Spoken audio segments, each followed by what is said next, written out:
நம்ம நாட்டுல டயபெட்டிஸோட இன்க்ரீஸ் பார்த்தீங்க அப்படின்னா, ஒரு தொற்று நோய விட அதிகமான அளவுக்கு வேகமாக பரவிக் கொண்டிருக்கிறது டயபெட்டிஸ். இது என்ன காரணம் அப்படின்னு பார்த்தோம்னா, நம்முடைய வாழ்வியல்ல ஏற்பட்ட மாற்றம். நம்ம திரும்ப திரும்ப பார்க்குற அதே தான். உடல் உழைப்பற்ற தன்மை, மன உழைப்பு அதிகமாயிடுச்சு. உடல் உழைப்பு குறைஞ்சிருச்சு, மன உழைப்பு அதிகமாயிடுச்சு. உடம்பு போட்டது போட்ட இடத்துல அப்படியே இருக்கு. மனம் பல மடங்கு வேகமா செயல்பட ஆரம்பிச்சிருச்சு. இந்த தன்மையினால நாம நம்முடைய குழுவினர்ட்ட பல்வேறு நிலைகள்ல பார்த்துருக்கோம். டயபெட்டிஸ்னா என்ன? நீரிழிவு நோயோட அடிப்படை காரணம் என்ன? நீரிழிவு நோய் எப்ப உள்ள என்ட்ரி ஆகுது? எந்த வயதுல தொடங்குது? அப்படின்னு நாம பார்க்கும் பொழுது, ஒரு 80% மேற்பட்ட மக்களுக்கு ஏதோ ஒரு நிகழ்வை தொடர்ந்து இந்த டயபெட்டிஸ் உள்ள நுழையுது. ஒரு ஊர்ல இருந்து இன்னொரு ஊர் ட்ரான்ஸ்ஃபர் போனேன். அந்நேரம் ஆயிடுச்சு.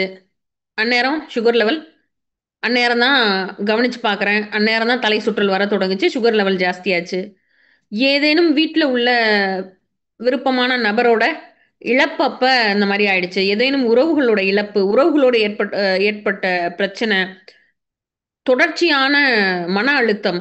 இப்படியாக 80% எங்க பின்னாடி வந்து டயபெட்டிஸ்ன்னு சொல்லக்கூடிய நீரிழிவு நோய்க்கு இன்று நாம விதவிதமாக மருந்துகள், மாத்திரைகள் எடுத்தாலும் அந்த நோய் தீராததற்கு காரணம், அதற்கு பின்னாடி இருக்கக்கூடிய உண்மையான ரூட் காஸ நம்ம தொடவே தொடல இதுவர. அதனால தான் காரணம். உண்மையான காரணம் பின்னாடி என்ன இருக்கு அப்படின்னு பார்க்கும் பொழுது, நம்முடைய மருத்துவமனையில நம்ம இதுவரை பல லட்சம் நோயாளிகளுக்கு வந்து நம்ம மருத்துவம் குடுத்துருக்கோம். நிச்சயமாக அதுல நீரிழிவுன்னு சொல்லக்கூடிய டயபெட்டிஸ்ன்னு பார்த்தோம்னா, பல்லாயிரத்தை தாண்டும். இப்போ அதுல என்ன எல்லார்ட்டயும் பிரச்சனை, ஒரே மாதிரியான காமன் ப்ராப்ளம் எதை சந்தித்தோம்? எத பார்த்தோம் அப்படின்னு பார்த்தா, வழக்கமான நீரிழிவை குறைக்கக்கூடிய, அதாவது சுகர் லெவல கண்ட்ரோல் பண்ணக்கூடிய, ரத்தத்தில சர்க்கரையின் அளவை கண்ட்ரோல் பண்ணக்கூடிய, குறைக்கக்கூடிய, கசப்பு சேர்ந்த மருந்துகள், துவர்ப்பு சேர்ந்த மருந்துகள், ஆவாரை கஷாயம் இப்படியாக பல்வேறு மருந்துகள் கொடுக்கப்பட்டாலும், இது எல்லாத்தையும் தாண்டி இதுல வந்து ஒரு 50% பேருக்கு என்ன ஆயிரும்? கண்ட்ரோல் ஆயிரும். இதையும் தாண்டி ஒரு சிலருக்கு வந்து டயபெட்டிஸ் என்ன ஆனாலும் கண்ட்ரோல் ஆகாது. அப்ப நம்மளுடைய கணிப்பு அந்த இடத்துல என்ன இருந்தது அப்படின்னா, அவர்களுக்கு மனதை சாந்தப்படுத்தக்கூடிய, மனதை அமைதிப்படுத்தக்கூடிய மருந்துகள் கொடுத்த உடனே, இங்க என்ன கண்ட்ரோல் ஆயிருது? டயபெட்டிஸ் கண்ட்ரோல் ஆயிருது. டயபெட்டிஸ்க்கு டயபெட்டிஸ்க்கான மருந்து குடுக்கறதில்ல. சர்க்கரை நோய்க்கு சர்க்கரை நோய்க்கான மருந்தே தேவையில்லை. தேவையில்லாமல் மனதை அமைதிப்படுத்தக்கூடிய மருந்துகள் குடுத்த உடனே, என்ன சொல்லிட்டு வருவாங்கன்னா, 400 கண்ட்ரோலே ஆகல. காலையில முந்தைய நாள் இரவு 7 மணிக்குள்ள சாப்பிட்டு முடிச்சுட்டேன். அடுத்த நாள் காலையில 7 மணிக்கு கிட்டத்தட்ட 12 ஹார்ஸ் 12 மணி நேரம் கழித்து, அல்லது அடுத்த நாள் காலையில 10 மணிக்கு கிட்டத்தட்ட 15 மணி நேரம் ஃபாஸ்டிங்க்கு அப்புறம் சுகர் பார்த்தா 300 இருக்கு. அப்ப என்ன காரணமாக இருக்கும்? அப்படின்னு நம்ம பார்த்ததுல, அதற்கான காரணம் என்ன அப்படின்னா மன அழுத்தம். மன அழுத்தத்துக்கும் சுகருக்கும் என்ன சம்பந்தம்? இத நம்ம திரும்ப திரும்ப பார்க்கிறோம். ஏன் திரும்ப திரும்ப பார்க்கிறோம்னா, இப்படி ஒன்று பேசப்படுவதே இல்லை. எல்லாரும் சுகருக்கு ஒரு மருந்து வேணும் அப்படின்னா, பிளட்ல சுகர் லெவல கண்ட்ரோல் பண்றதுக்குரிய, குறைப்பதற்குரிய மருந்த கண்டுபிடிக்கிறதுக்காக அ சிரமப்படுறாங்க. அல்லது பேங்க்ரியாட்டிக் ஃபங்ஷன இன்சுலின்ற சுரப்பிய சுரக்கக்கூடிய அந்த பேங்க்ரியாஸ தூண்டக்கூடிய மருந்துகள கண்டுபிடிக்கிறாங்க. பேங்க்ரியாஸ்ல ஏதாவது இருக்கான்னு சொல்லி கூறு போட்டு ஆராய்ச்சி செய்து கொண்டிருக்கும் பொழுது, இங்க அமைதியாக ஒரு நிகழ்வு நடந்து கொண்டிருக்கிறது. நம்ம இத பார்த்து கொண்டே இருக்கோம். நம்மட்ட இருக்கக்கூடிய அட்ரினல் ஹார்மோன்ஸ்ன்னு இருக்கு. இந்த ஹார்மோன் எப்ப சுரக்கும் அப்படின்னா, நம்ம மன அழுத்தத்தில இருக்கும்போது சுரக்கக்கூடிய இந்த அட்ரினல் ஹார்மோன்ஸ், நம்ம மன அழுத்தத்தில இருக்கும்பொழுது இந்த ஹார்மோன் சுரப்பு அதிகமாகுது. இந்த ஹார்மோன் என்ன பண்ணும் அப்படின்னா, ரத்தத்தில் உள்ள சர்க்கரை அளவை குறைக்க விடாது. போய் இன்சுலின் சுரந்தா தான் ரத்தத்தில சுகர் அளவு குறையும். ரத்தத்தில இருக்கக்கூடிய சர்க்கரை அளவு குறையும். இது என்ன பண்ணும், நேரா போயி இன்சுலினை பேன்கிரியாஸ்ட்ட இன்சுலினை "நீ சுரக்காதே" அப்படின்னு சொல்லி தடா போட்டு வச்சுரும். எதனால தடை போடுது? இவனுக்கு ஏதோ ஒரு பிரச்சனை, ஆபத்து இருக்கு. அதுலருந்து அவன் தப்பிக்கணும். அப்படின்னு ஒரு அழுத்தத்தில, படபடப்புல என்ன பண்ணுது அப்படின்னா, ரத்தத்தில சுகரோட லெவல அதிகப்படுத்தியே வைத்துக் கொண்டிருக்கிறது. அப்ப எப்பதான் குறையும்? அந்த சுகர் எப்பதான் 300 இருக்கு, 400 இருக்கு, கண்ட்ரோலே ஆகல. எனக்கு குறையுமா? குறையாதா? எப்பதான் குறையும்? எல்லா மருந்தும் போட்டுட்டேன். மருந்து மாத்திரை டோஸ் அதிகமாயிட்டே போகுது. 1 மாத்திரை போட்டேன், 2 மாத்திரை ஆயிடுச்சு. 2 மாத்திரையில இவ்வளோ மில்லிகிராம் போட்டேன், அந்த மில்லிகிராம் அதிகமாயிருச்சு. இப்ப எதுக்கும் கண்ட்ரோல் ஆகல. டேப்லெட்டுக்கு கண்ட்ரோல் ஆகல. இன்சுலினுக்கு வந்தாச்சு. இன்சுலினோட அளவும் முன்னாடி இருந்தத விட நாளுக்கு நாள் அதிகப்பட்டுக்கிட்டே போதே ஒழிய, எந்த நிலையிலும் இன்சுலினோட அளவு குறையவில்லை. குறைக்க முடியல. ஏன் குறைக்க முடியல அப்படின்னா, ரொம்ப எளிமையாக மன அழுத்தத்தை தீர்க்கக்கூடிய மருந்துகள் அவங்களுக்கு நம்ம பிரயோகம் பண்ணும் பொழுது, உடனடியாக என்ன கம்ப்ளைண்ட்ல நம்மட்ட வருவாங்க அப்படின்னு நீங்க கேட்டா ஆச்சரியப்படலாம். மேடம் லோ சுகர் ஆயிருச்சு. என்ன பண்ணேன்னு தெரியல. என்ன மருந்து குடுத்தீங்க? லோ சுகர் ஆயிருச்சு. மருந்து கசப்பா கூட இல்ல. மருந்தே இனிப்பா தான் இருக்கு. ஆனா, சுகர் வந்து லோ ஆயிடுச்சு. 400க்கு 300க்கு குறையலன்னு பாடுபட்டுருக்கவங்க, இங்க சுகர் என்ன லெவலுக்கு வந்திருக்கும்? 90, 100க்கு வந்து நிக்கும். அப்ப இதுல என்ன நடக்குது? என்ன மாதிரியான விஷயம் நடக்குது அப்டின்னா, ரொம்ப எளிமையான ஒரே ஒண்ணு தான். நம்ம வாழ்வியல்ல மன அழுத்தத்தை குறைக்கக்கூடிய, நம்மளோட ஸ்ட்ரெஸ்ஸ குறைக்கக்கூடிய ஏதோ ஒண்ணு செய்றதன் மூலமா அந்த சுகர் வந்து கண்ட்ரோல் ஆகுது. இதுல சுகர கண்ட்ரோல் பண்றதுல மன அழுத்தத்தை குறைப்பதுன்றது ஒரு மேஜர் ரோல். மன அழுத்தத்தை குறைக்காம, நீங்க சுகர கண்ட்ரோல் பண்ண போறேன், குறைக்க போறேன்னு சொல்லி என்ன மருந்து மாத்திரைகள் சாப்பிட்டாலும், அது ஒரு நிரந்தரமற்ற அப்போதைக்கு தற்காலிக தீர்வா இருக்கும். நான் சொல்றது வந்து ஆங்கில மருந்து மட்டும் இல்ல, சித்த மருந்துகளையும் சேர்த்தே தான் சொல்றேன். டயபெட்டிஸ குறைக்கக்கூடிய சித்த மருந்துகள் நீங்க எவ்வளோ எடுத்தாலும், தற்காலிகமாக நீங்க மருந்து எடுக்கிற வரை கண்ட்ரோல்ல இருக்கும். மருந்த என்னைக்கு விடுறீங்களோ, அன்னைக்கு திரும்ப என்ன ஆகும்? சுகர் லெவல் ஸ்பைக் ஆக ஆரம்பிக்கும். அப்ப ஏன் மருந்த விட்டா ஏன் சுகர் கூடணும்?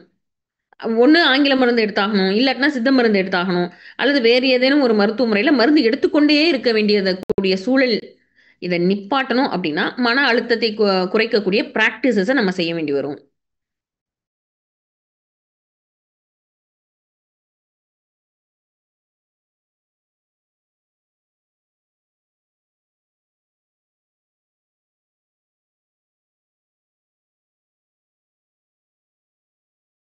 ஏதோ ஒண்ண பிராக்டிஸ் பண்ணோம், இப்ப விட்டுட்டோம். இத தான் நம்ம திரும்ப திரும்ப பார்க்குறோம். வெறும் எண்ணெய் குளியல்ல சுகர் லெவல் கண்ட்ரோல் ஆகுமா? ஆகாதான்னா 100% சுகர் கண்ட்ரோல் ஆகும். இது வந்து இப்பொழுது இல்ல, ஒரு 25 வருடத்துக்கு முன்னாடி என்னோட தந்தை தான் அதுக்கு முதல் எக்ஸ்பெரிமெண்ட்.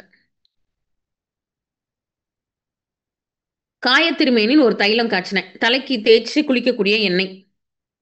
நெறைய எண்ணெய்கள் இருக்கு. காயத்திருமேனி தான்னு இல்ல. என்னோட தந்தையோட உடல்வாகுக்காக நான் வந்து காயத்திருமேனின்ற எண்ணெய் காய்ச்சிட்டு, அந்த எண்ணெய வாரம் ஒரு முறை எண்ணெய் வச்சு குளிக்க ஆரம்பிச்சாங்க. கிட்டத்தட்ட 3 மாதத்துல சுகர் வந்து ஃபுல்லா கண்ட்ரோலுக்கு வந்துருச்சு. வழக்கமா சுகருக்கு அவங்க எடுத்துக்கொள்ளக்கூடிய கஷாயமோ, மருந்துகளோ, மாத்திரையோ எது எடுத்தாலும் சுகர் லெவல் என்ன ஆயிருச்சு? லோ ஆக ஆரம்பிச்சுருச்சு. குறைய ஆரம்பிச்சுருச்சு. அப்போ மருந்து மாத்திரைகளை அவசியமாக விட வேண்டிய சூழல் ஏற்பட்டது. அப்போ மருந்து மாத்திரைகள முதல்ல விட்டாங்க. அதற்கப்புறமா ஒரு சப்போர்ட்டுக்கான ஒரு கஷாயம் மட்டும் எடுத்துக்கிட்டே இருந்தாங்க. அந்த கஷாயத்தையும் கொஞ்ச நாள்ல விட்டாச்சு. ஆனா, எண்ணெய் குளியலை விடவில்லை. எண்ணெய் குளியல ஃபாலோ பண்ணிக்கிட்டே இருந்தாங்க. எனக்கு என்ன அப்டின்னா, இந்த எண்ணெய் குளியலும் இல்லாமல் எப்ப வந்து சுகர் உங்களுக்கு கண்ட்ரோல்ல இருக்கும்னு பார்க்கலான்னு நான் எதிர்பார்த்துக்கிட்டே இருந்தேன். எண்ணெய் குளியல 1 மாதம் விட்டுட்டாங்கன்னா கூட, அந்த மாதம் என்ன ஆகும்னா, சுகர் லெவல் கொஞ்சம் ஸ்பைக் ஆகும். அதுக்கப்புறமா கண்ட்ரோலுக்கு வந்துரும். அப்ப எப்பொழுது வந்து சுகர் வந்து கம்ப்ளீட்டா உங்களுக்கு கண்ட்ரோல் ஆகும்? முழுக்க ரிவர்ஸ் பண்ண முடியுமா? முடியாதா? அப்படின்னு இந்த வாழ்வியல்ல என்ன பிரச்சனை இருக்கு? எதனால உங்களுக்கு டயபெட்டிஸ் இருக்கு? அப்படின்னு நம்ம பார்க்கும் பொழுது, என்னைக்கு ரிட்டயர் ஆனாங்களோ, அதுக்கு அடுத்த மாசத்துலருந்து சுகர் ஏறவே இல்ல. அப்ப அவங்களோட வேலை வந்து அவங்களுக்கு என்ன ரொம்ப ரொம்ப சின்சியர். நம்ம பார்த்தோம் இல்லையா? பித்த தேகம் அப்படின்றவங்க ரொம்ப எல்லாத்துலயுமே என்ன பண்ணுவாங்க, ரொம்ப கட் அண்ட் ரைட்டா அவங்க உள்ள என்ட்ரி ஆகுறத வச்சு என்ன பண்ணலாம், கிளாக்ல வந்து டைம் அட்ஜஸ்ட் பண்ணலாம்னு சொல்லுவாங்க. அந்த அளவு ரொம்ப ரொம்ப கரெக்ட். ரொம்ப ரொம்ப சின்சியர்.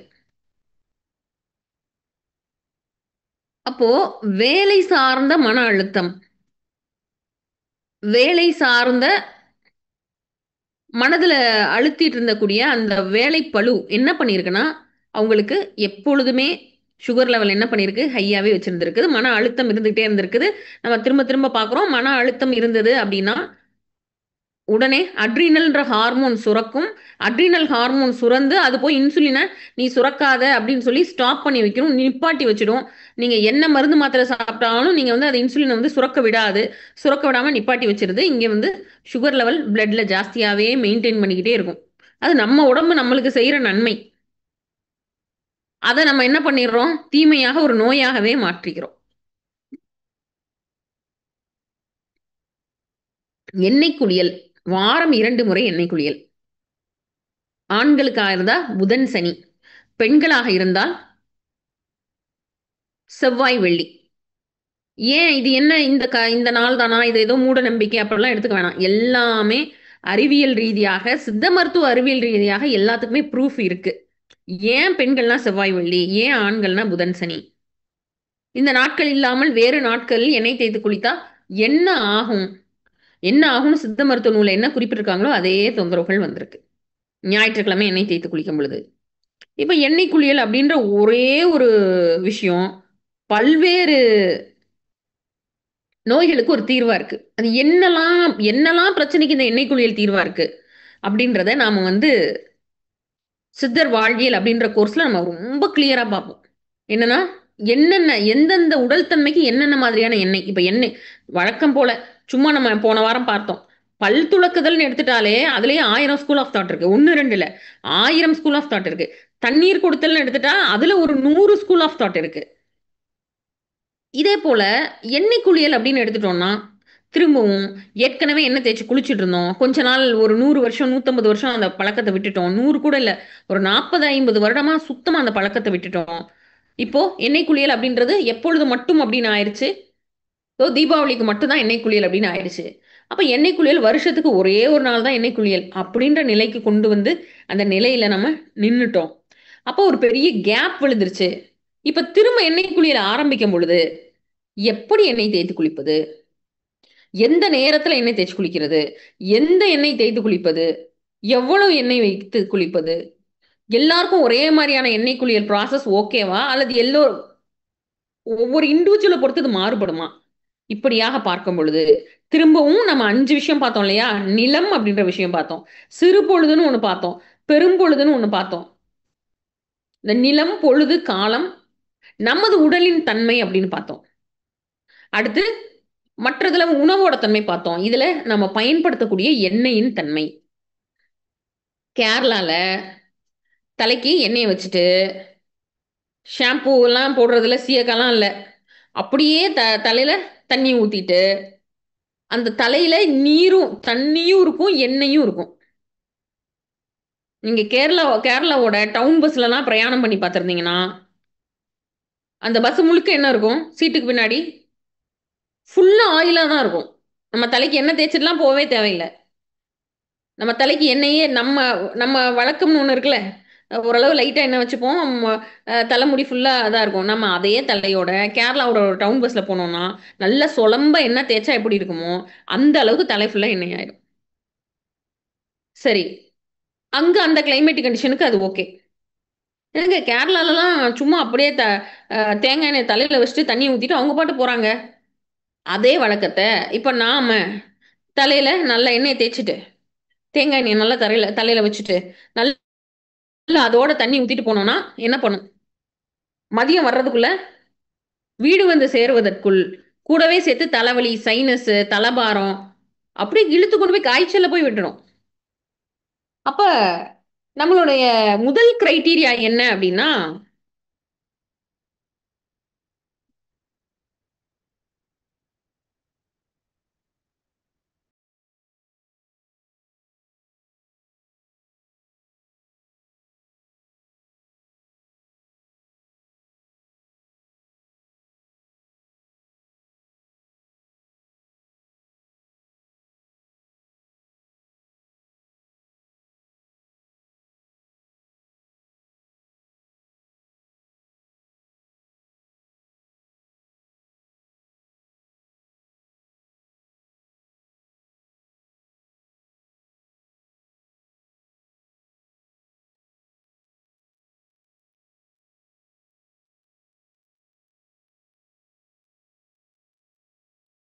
இப்போ கமெண்ட் பாக்ஸ்ல என்ன இது டாபிக் ஒண்ணு, வேற ஒண்ணு பேசிட்டு இருக்கீங்கன்னு கேட்டுட்டு இருக்காங்க.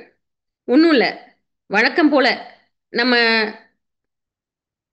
டாபிக்ல இருந்து காரணத்துக்கு வரல. காரணத்துல இருந்து டாபிக் போறோம். கொஞ்சம் பொறுமையா இருந்தீங்கன்னா, அந்த டாபிக் வந்து டாபிக் அதுதான்.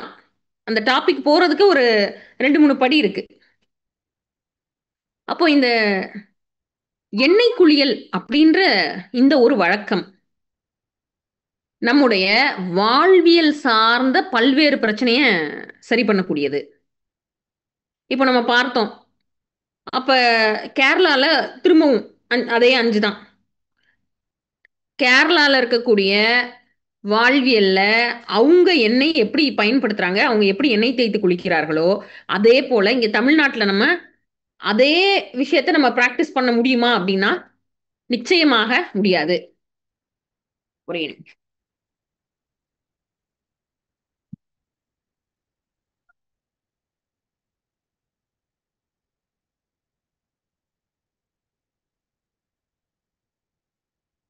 அப்போ அதே மாதிரி தமிழ்நாட்டுல இருக்கக்கூடிய ஒரு எண்ணெய் குளியல் வழக்கத்த வந்து, கேரளால இருக்க ஒருத்தவங்கள வந்து ஃபாலோ பண்ணுங்க. அந்த சீதோஷ்ணத்துல, அந்த கிளைமேட்டிக் கண்டிஷன்ல இத ஃபாலோ பண்ணுங்கன்னா, அவங்களால அத வந்து பிராக்டிஸ் பண்ண முடியுமா? நிச்சயமா முடியாது. அப்போ நம்ம வாழ்வியல் நம்மளுடைய லைஃப் ஸ்டைல்ல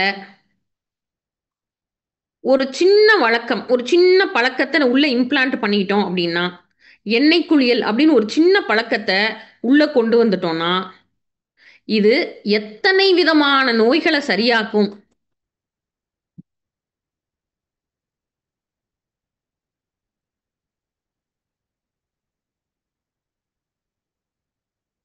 இது எத்தனை விதமான பிரச்சனைகளை, எத்தனை விதமான நோய்களை, என்னெல்லாம் பிரச்சனையெல்லாம் சரி பண்ணும் அப்படின்றத ஒரு லிஸ்ட் எடுத்து பார்த்தோம் அப்படின்னா, ஏற்கனவே சித்தர் வாழ்வியல் கற்றுக்கொண்டவங்க இருக்கீங்களா? எண்ணெய் குளியல் நம்மட்ட இருக்க என்னெல்லாம் பிரச்சனையை சரி பண்ணும்னு உங்களுக்கு. மேடம் உடம்புல இருக்கிற சூட்டை தணிக்கும் மேடம் முதல்ல.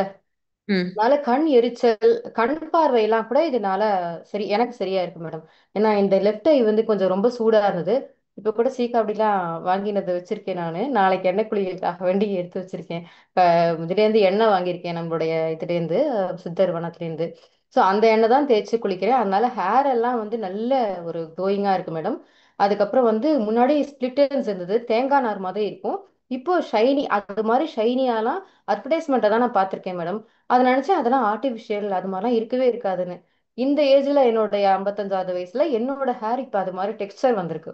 இதெல்லாம் வந்து மினிமம் நான் சொல்றது. இதுலயே சந்தோஷம் ஏற்படுது மேடம். இதுல கூட எண்ணெய் குளியல்லையுமே நமக்கு வந்து பாடி, அப்புறம் கால் ஃபுல்லா பித்த வெடிப்பு இருக்கும். ம். அதனால நான் மறைச்சுப்பேன். இந்த ஊர்ல வந்து காலெல்லாம் செருப்பு போட்டு தான் நடப்பாங்க. நம்ம வீட்டுல செருப்பெல்லாம் போட்டு நடக்கிற வழக்கம் நம்ம ஊர்ல கிடையாது. இங்க அது மாதிரி செருப்பு போட்டு தான் வீட்டுல நடப்பாங்க. நம்ம அது பண்ணாததுனால நமக்குன்னு நினைச்சிட்டேன். பட் இந்த எண்ணெய் குளியல் செய்து ஒரே மாசத்துல எனக்கு ஒரு கிராக்கு கூட இல்ல கால்ல. எல்லா விதமான பித்த வெடிப்பும் என்ன யூஸ்வலா வின்டர்ல தான் மேடம் சரியாகும், இந்த சாக்ஸ் போட்டுக்கிறதுனால. சம்மர்ல சாக்ஸ் போட்டுக்க முடியாது, அதனால அது சரியாகாது. கட்டாயம் வந்து சாக்ஸ் அவுத்து ஒரு மாசத்துலயே ஃபுல்லா வெடிச்சிரும். இந்த கிளாஸ்ல ஜாயின் பண்ண அப்புறம் தான் எனக்கு தெரிஞ்சது நம்மளோட உடம்பு பித்த உடம்பு, இதுக்கு இது மாதிரிலாம் சாப்பிடணும், இது மாதிரிலாம் முத்திரை செய்யணுங்கிறதுலாம் இப்பதான் மேடம் தெரியறது எனக்கு. அண்ட் இது ஒரு விஷயம் மட்டும் இல்ல, நான் கேள்விப்பட்டது என்னன்னா ஆண்களுக்கு வந்து ஸ்பெர்ம் கவுண்ட்ஸ் எல்லாம் கூட இதனால, சூட்டுனால அது வந்து நிறைய வராது அப்படின்னா கேள்விப்பட்டிருக்கேன். அண்ட் எனக்குமே முன்னாடி சின்ன வயசுல பிசிஓடிலாம் நான் இருந்திருக்கு மேடம். வெள்ளைப்படுதல் எல்லாமே இப்போ தெரியறது அது சூட்டுனாலதான்றது, முன்னாடி தெரியாத போயிடுது, இப்போ தெரியறது. ஸோ இந்த பிசிஓடி இருந்ததுனால எனக்கு சைல்டு பர்த்லாம் கூட கொஞ்சம் ரொம்ப கஷ்டப்பட்டு தான் மேடம். எனக்கு 3 இயர்ஸ் கழிச்சு தான் மேடம் மெடிகேஷன்லாம் எடுத்துன அப்புறம் தான் பிறந்தது. ஸோ அது நீங்க சொல்றாப்புல ஆஃபீஸ் டென்ஷன் அதெல்லாம் இருந்ததுனால கூட இருக்கலாம். அப்புறம் ரிசைன் பண்ணிட்டேன். பட் ஸ்டில் அந்த அந்த அந்த பீரியட்ஸ் ப்ராப்ளம்லாம் இருந்தது அப்போ. இந்த கிளாஸ்ல ஜாயின் பண்ணப்பறம் இப்பதான் மேடம் வந்து எனக்கு தெரியறது, இந்த எண்ணெய் குளியல்னாலையும் இந்த மருந்து எடுத்துக்கிறதுனால நம்ம உடம்பின் தன்மை என்னன்னு தெரியறதுனால நிறைய விஷயங்கள் கண்ணுலேருந்து ஆரம்பிச்சு, நீங்க சொல்றாப்புல வந்து பிசிஓடி ப்ராப்ளம், குழந்தை பிறக்கறதுல இருந்து சாதாரணமா பித்த வெடிப்புன்னு நம்ம சொல்றோமே தவிர, அந்த சுகர்னாலையும், சுகருமே அதனால தான் மேடம் எனக்கு ப்ரீ டயபெட்டிக் நான். ஸோ அது மருந்தெல்லாம் எடுத்துட்டு இருக்கேன். இப்போ கொஞ்சம் குறைஞ்சிருக்கு, இந்த ஒரு மாசம் எடுத்துட்டதுலேயே குறைஞ்சிருக்கு. ஸோ இதெல்லாம் கூட எண்ணெய் குளியல்ல சரியா போகுது மேடம்.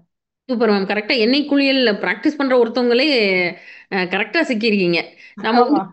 இயல்பா நான் வந்து நம்ம எதுவுமே ஒவ்வொரு முறையும் நம்ம வகுப்புலயும் பார்க்கும் பொழுதும், நம்ம செஷன்ஸ்ல இன்டராக்ஷன்ல இருக்கும் பொழுதும், அ இயல்பா நம்ம பேசும்பொழுதே கரெக்ட்டா யார் வந்து அதனால பலன் பெற்றார்களோ அவங்களே நேரடியா இது பண்ணிறாங்க.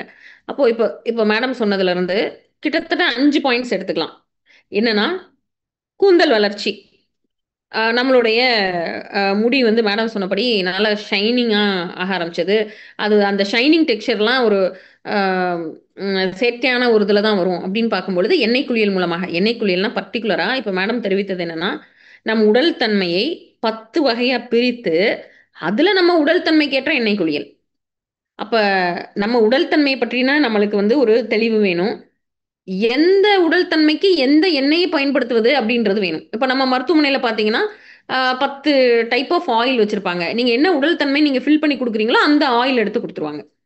அப்ப நமது உடல் தன்மைக்கேற்ற எண்ணெய் குளியல்னால, கூந்தல் வளர்ச்சி, அடுத்து கண்ல இருக்கக்கூடிய வெப்பம் குறைதல், கண் பார்வை கூர்மையாதல். இப்ப மேடம் அவங்களுக்கு சொன்ன சிம்ப்டம்ஸ்ல டயபெட்டிஸ், இது போக எண்ணெய் குளியல் மூலமாக இந்த ஒரே ஒரு சாதாரண வழக்கமான சா ரொம்ப சீம் டு பி ரொம்ப சிம்பிளான இந்த பழக்கத்தான எண்ணெய் குளியல்னால 100% 100% டயபெட்டிஸ ரிவர்ஸ் பண்ண முடியும். பிசிஓடிய ரிவர்ஸ் பண்ண முடியும். பெண்களுடைய கருப்பை நலம் அப்படின்றது முழுக்க முழுக்க எண்ணெய் சார்ந்தது, ஆயில் சார்ந்தது. அதேபோல ஆண்களுக்கு எண்ணெய் குளியல் மூலமாக அதிகப்படியான உடல் உஷ்ணத்தை நம்மளால என்ன பண்ண முடியும்? சரி பண்ண முடியும். அவர்களுடைய மன அழுத்தத்தை விட்டு அவங்கள வெளிவர வைக்க முடியும். முறையான எண்ணெய் குளியல்னால அடிக்ஷன விட்டு கூட வெளிய வர வச்சிருக்கோம். அதாவது ஏதேனும் ஒரு போதை வஸ்துக்கு, ஏதேனும் ஒரு போதைப் பொருளுக்கு அடிமைத்தனம் இருக்கு இல்லையா? அதிலிருந்து கூட நம்மளால எண்ணெய் குளியல் மூலமாக ஒருவரை வெளிக்கொணர முடியும். இப்போ ஆண், பெண் கருவுறுதல்ல ஏற்படக்கூடிய பிரச்சனை எதுனால இப்போ அப்படின்னா, நாம் பல்வேறு பழக்கவழக்கங்கள் வச்சிருந்திருக்கோம். சில 100 ஆண்டுகளாக அந்த பழக்கவழக்கங்கள விட்டுட்டோம். நம்ம விடுபட்ட அந்த பழக்கவழக்கத்தினால, இன்று ஆண்களுக்கும், பெண்களுக்குமான கருவுறுதல் சார்ந்த பிரச்சனைகள் நெறைய வருது. இதுல முக்கியமான பழக்கம், நாம விட்ட பழக்கம் என்ன அப்படின்னா, எண்ணெய் குளியல். Oil bath. சரி, எண்ணெய் குளியலுக்கும் பெண்களோட முதல்ல பெண்கள் பார்ப்போம். அதுக்கப்புறம் ஆண்கள் பார்ப்போம். எண்ணெய் குளியலுக்கும், பெண்களோட உடல் நலனுக்கும் என்ன சம்பந்தம்? எண்ணெய் குளியல தாண்டி எண்ணெய்க்கும், பெண்களுக்கும் என்ன சம்பந்தம் அப்படின்னா, நாம பயன்பாட்டுல முன்னாடி என்ன எண்ணெய்கள்லாம் பயன்படுத்தி வந்தோம்? அந்த பயன்பாட்டுல இருக்க என்ன எண்ணெய்கள்லாம் பயன்படுத்துறத தற்போது விட்டுட்டோம் அப்படின்னு பார்த்தோம்னா, தேங்காய் எண்ணெய் ஏதோ ஓரளவு இப்போ வர பயன்பாட்டுல இருக்கு. அ ஏன்னா தேங்காய் எண்ணெய்க்கு ஸ்மெல்லும் ரொம்ப ஹேர்ஷான ஸ்மெல் கிடையாது. அதே மாரி அதோட கன்சிஸ்டன்சி ரொம்ப பிசுபிசுப்பும் கிடையாது. அதனால தேங்காய் எண்ணெய் ஒண்ண மட்டும் நம்ம விட்டு வச்சிருக்கோம். அடுத்து நல்லெண்ணெய்.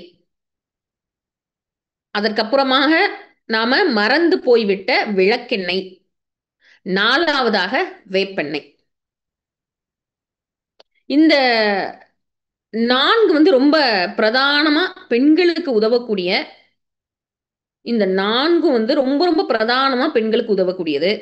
அதுல பர்ட்டிகுலரா விளக்கெண்ணெய் பெண்களுடைய கருப்பை நலத்துல, பெண்களுடைய கர்ப்பப்பையில இருக்கக்கூடிய உஷ்ணத்த வெளியேற்றுவதில், இப்படியாக ஒரு ஒரு பெரிய ரோலே ப்ளே பண்ணுது. அது என்னன்னு ஒண்ணொண்ணா பார்ப்போம். அப்போ நம்மளுடைய வாழ்வியல் முறையில நம்ம எத விட்டுட்டோம் அப்படின்னா, ஒண்ணு நம்ம வாழ்வியல் முறையில எண்ணெய் குளியல வந்து கம்ப்ளீட்டா விட்டுட்டோம். எண்ணெய் குளியல்ன்ற ஹேபிட்ட விட்டுட்டோம்.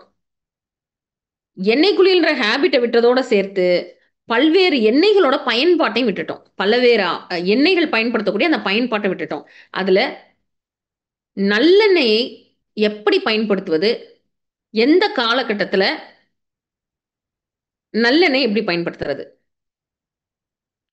பெண்களுடைய வாழ்வியல்ல அவங்களுடைய கருப்பை சார்ந்த அல்லது நம்மளுடைய ரீப்ரொடக்டிவ் சிஸ்டம் சார்ந்த குழந்தை பிறப்பு சார்ந்த வாழ்வியல்ல இந்த நல்லெண்ணெய் எப்படி பயன்படுகிறது? விளக்கெண்ணெய் எப்படி பயன்படுகிறது? வேப்பெண்ணெய் எப்படி பயன்படுகிறது?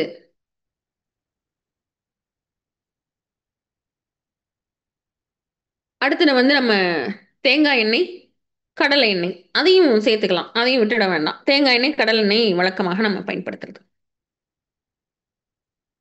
அப்போ நல்லெண்ணெய் வந்து எப்படி பயன்படுகிறது அப்படின்னு பார்த்தா, ஜென்ரலா எல்லோருக்குமான எண்ணெய் குளியலுக்கு ஒரு முக்கியமான எண்ணெய் நல்லெண்ணெய். நல்லெண்ணெய் அப்படின்றது அடிப்படையில ஒரு எண்ணெய் தேய்ச்சு குளிக்கணும் அப்படின்னா, நாம நம்முடைய சீதோஷ்ண நிலைக்கு நம்ம தேங்காய் எண்ணெயை தேட தேவையில்லை. தேங்காய் எண்ணெய் வந்து நம்மளுடைய உடல் தன்மைக்கு தேங்காய் எண்ணெய் தேய்த்து குளிக்க வேண்டிய அவசியம் இல்லை. உடம்பு சூடு குறைய வேண்டும் அப்படின்னா நல்லெண்ணெய், நல்லெண்ணெய் சேர்ந்த எண்ணெய் குளியல் நம்ம எடுத்துக்கிறது நல்லது. நல்லெண்ணெயை வந்து எப்படி எடுத்துக்கலாம்? இப்போ நல்லெண்ணெய் குளியல், நல்லெண்ணெயில ரொம்ப சிறிதளவு சீரகம், கொஞ்சமா சீரகம், ஒரு ஒரு மிளகாய் வற்றல் அல்லது மிளகு, அப்புறம் கொஞ்சம் பூண்டு, ஒரு பல், ஒரு சின்ன ரசப்பூண்டு மாதிரி இருக்க பூண்டை ஒரு ஒரு பல் அல்லது 2 பல் பூண்டு. இது எதுல எப்படி அப்படின்னா, ஒரு கரண்டி எண்ணெய்க்கு ஒரு நல்லெண்ணெய் எடுக்கிறோம். ஒரு குழிக்கரண்டி, குழம்பு கரண்டி வச்சிருக்கோம் இல்லையா?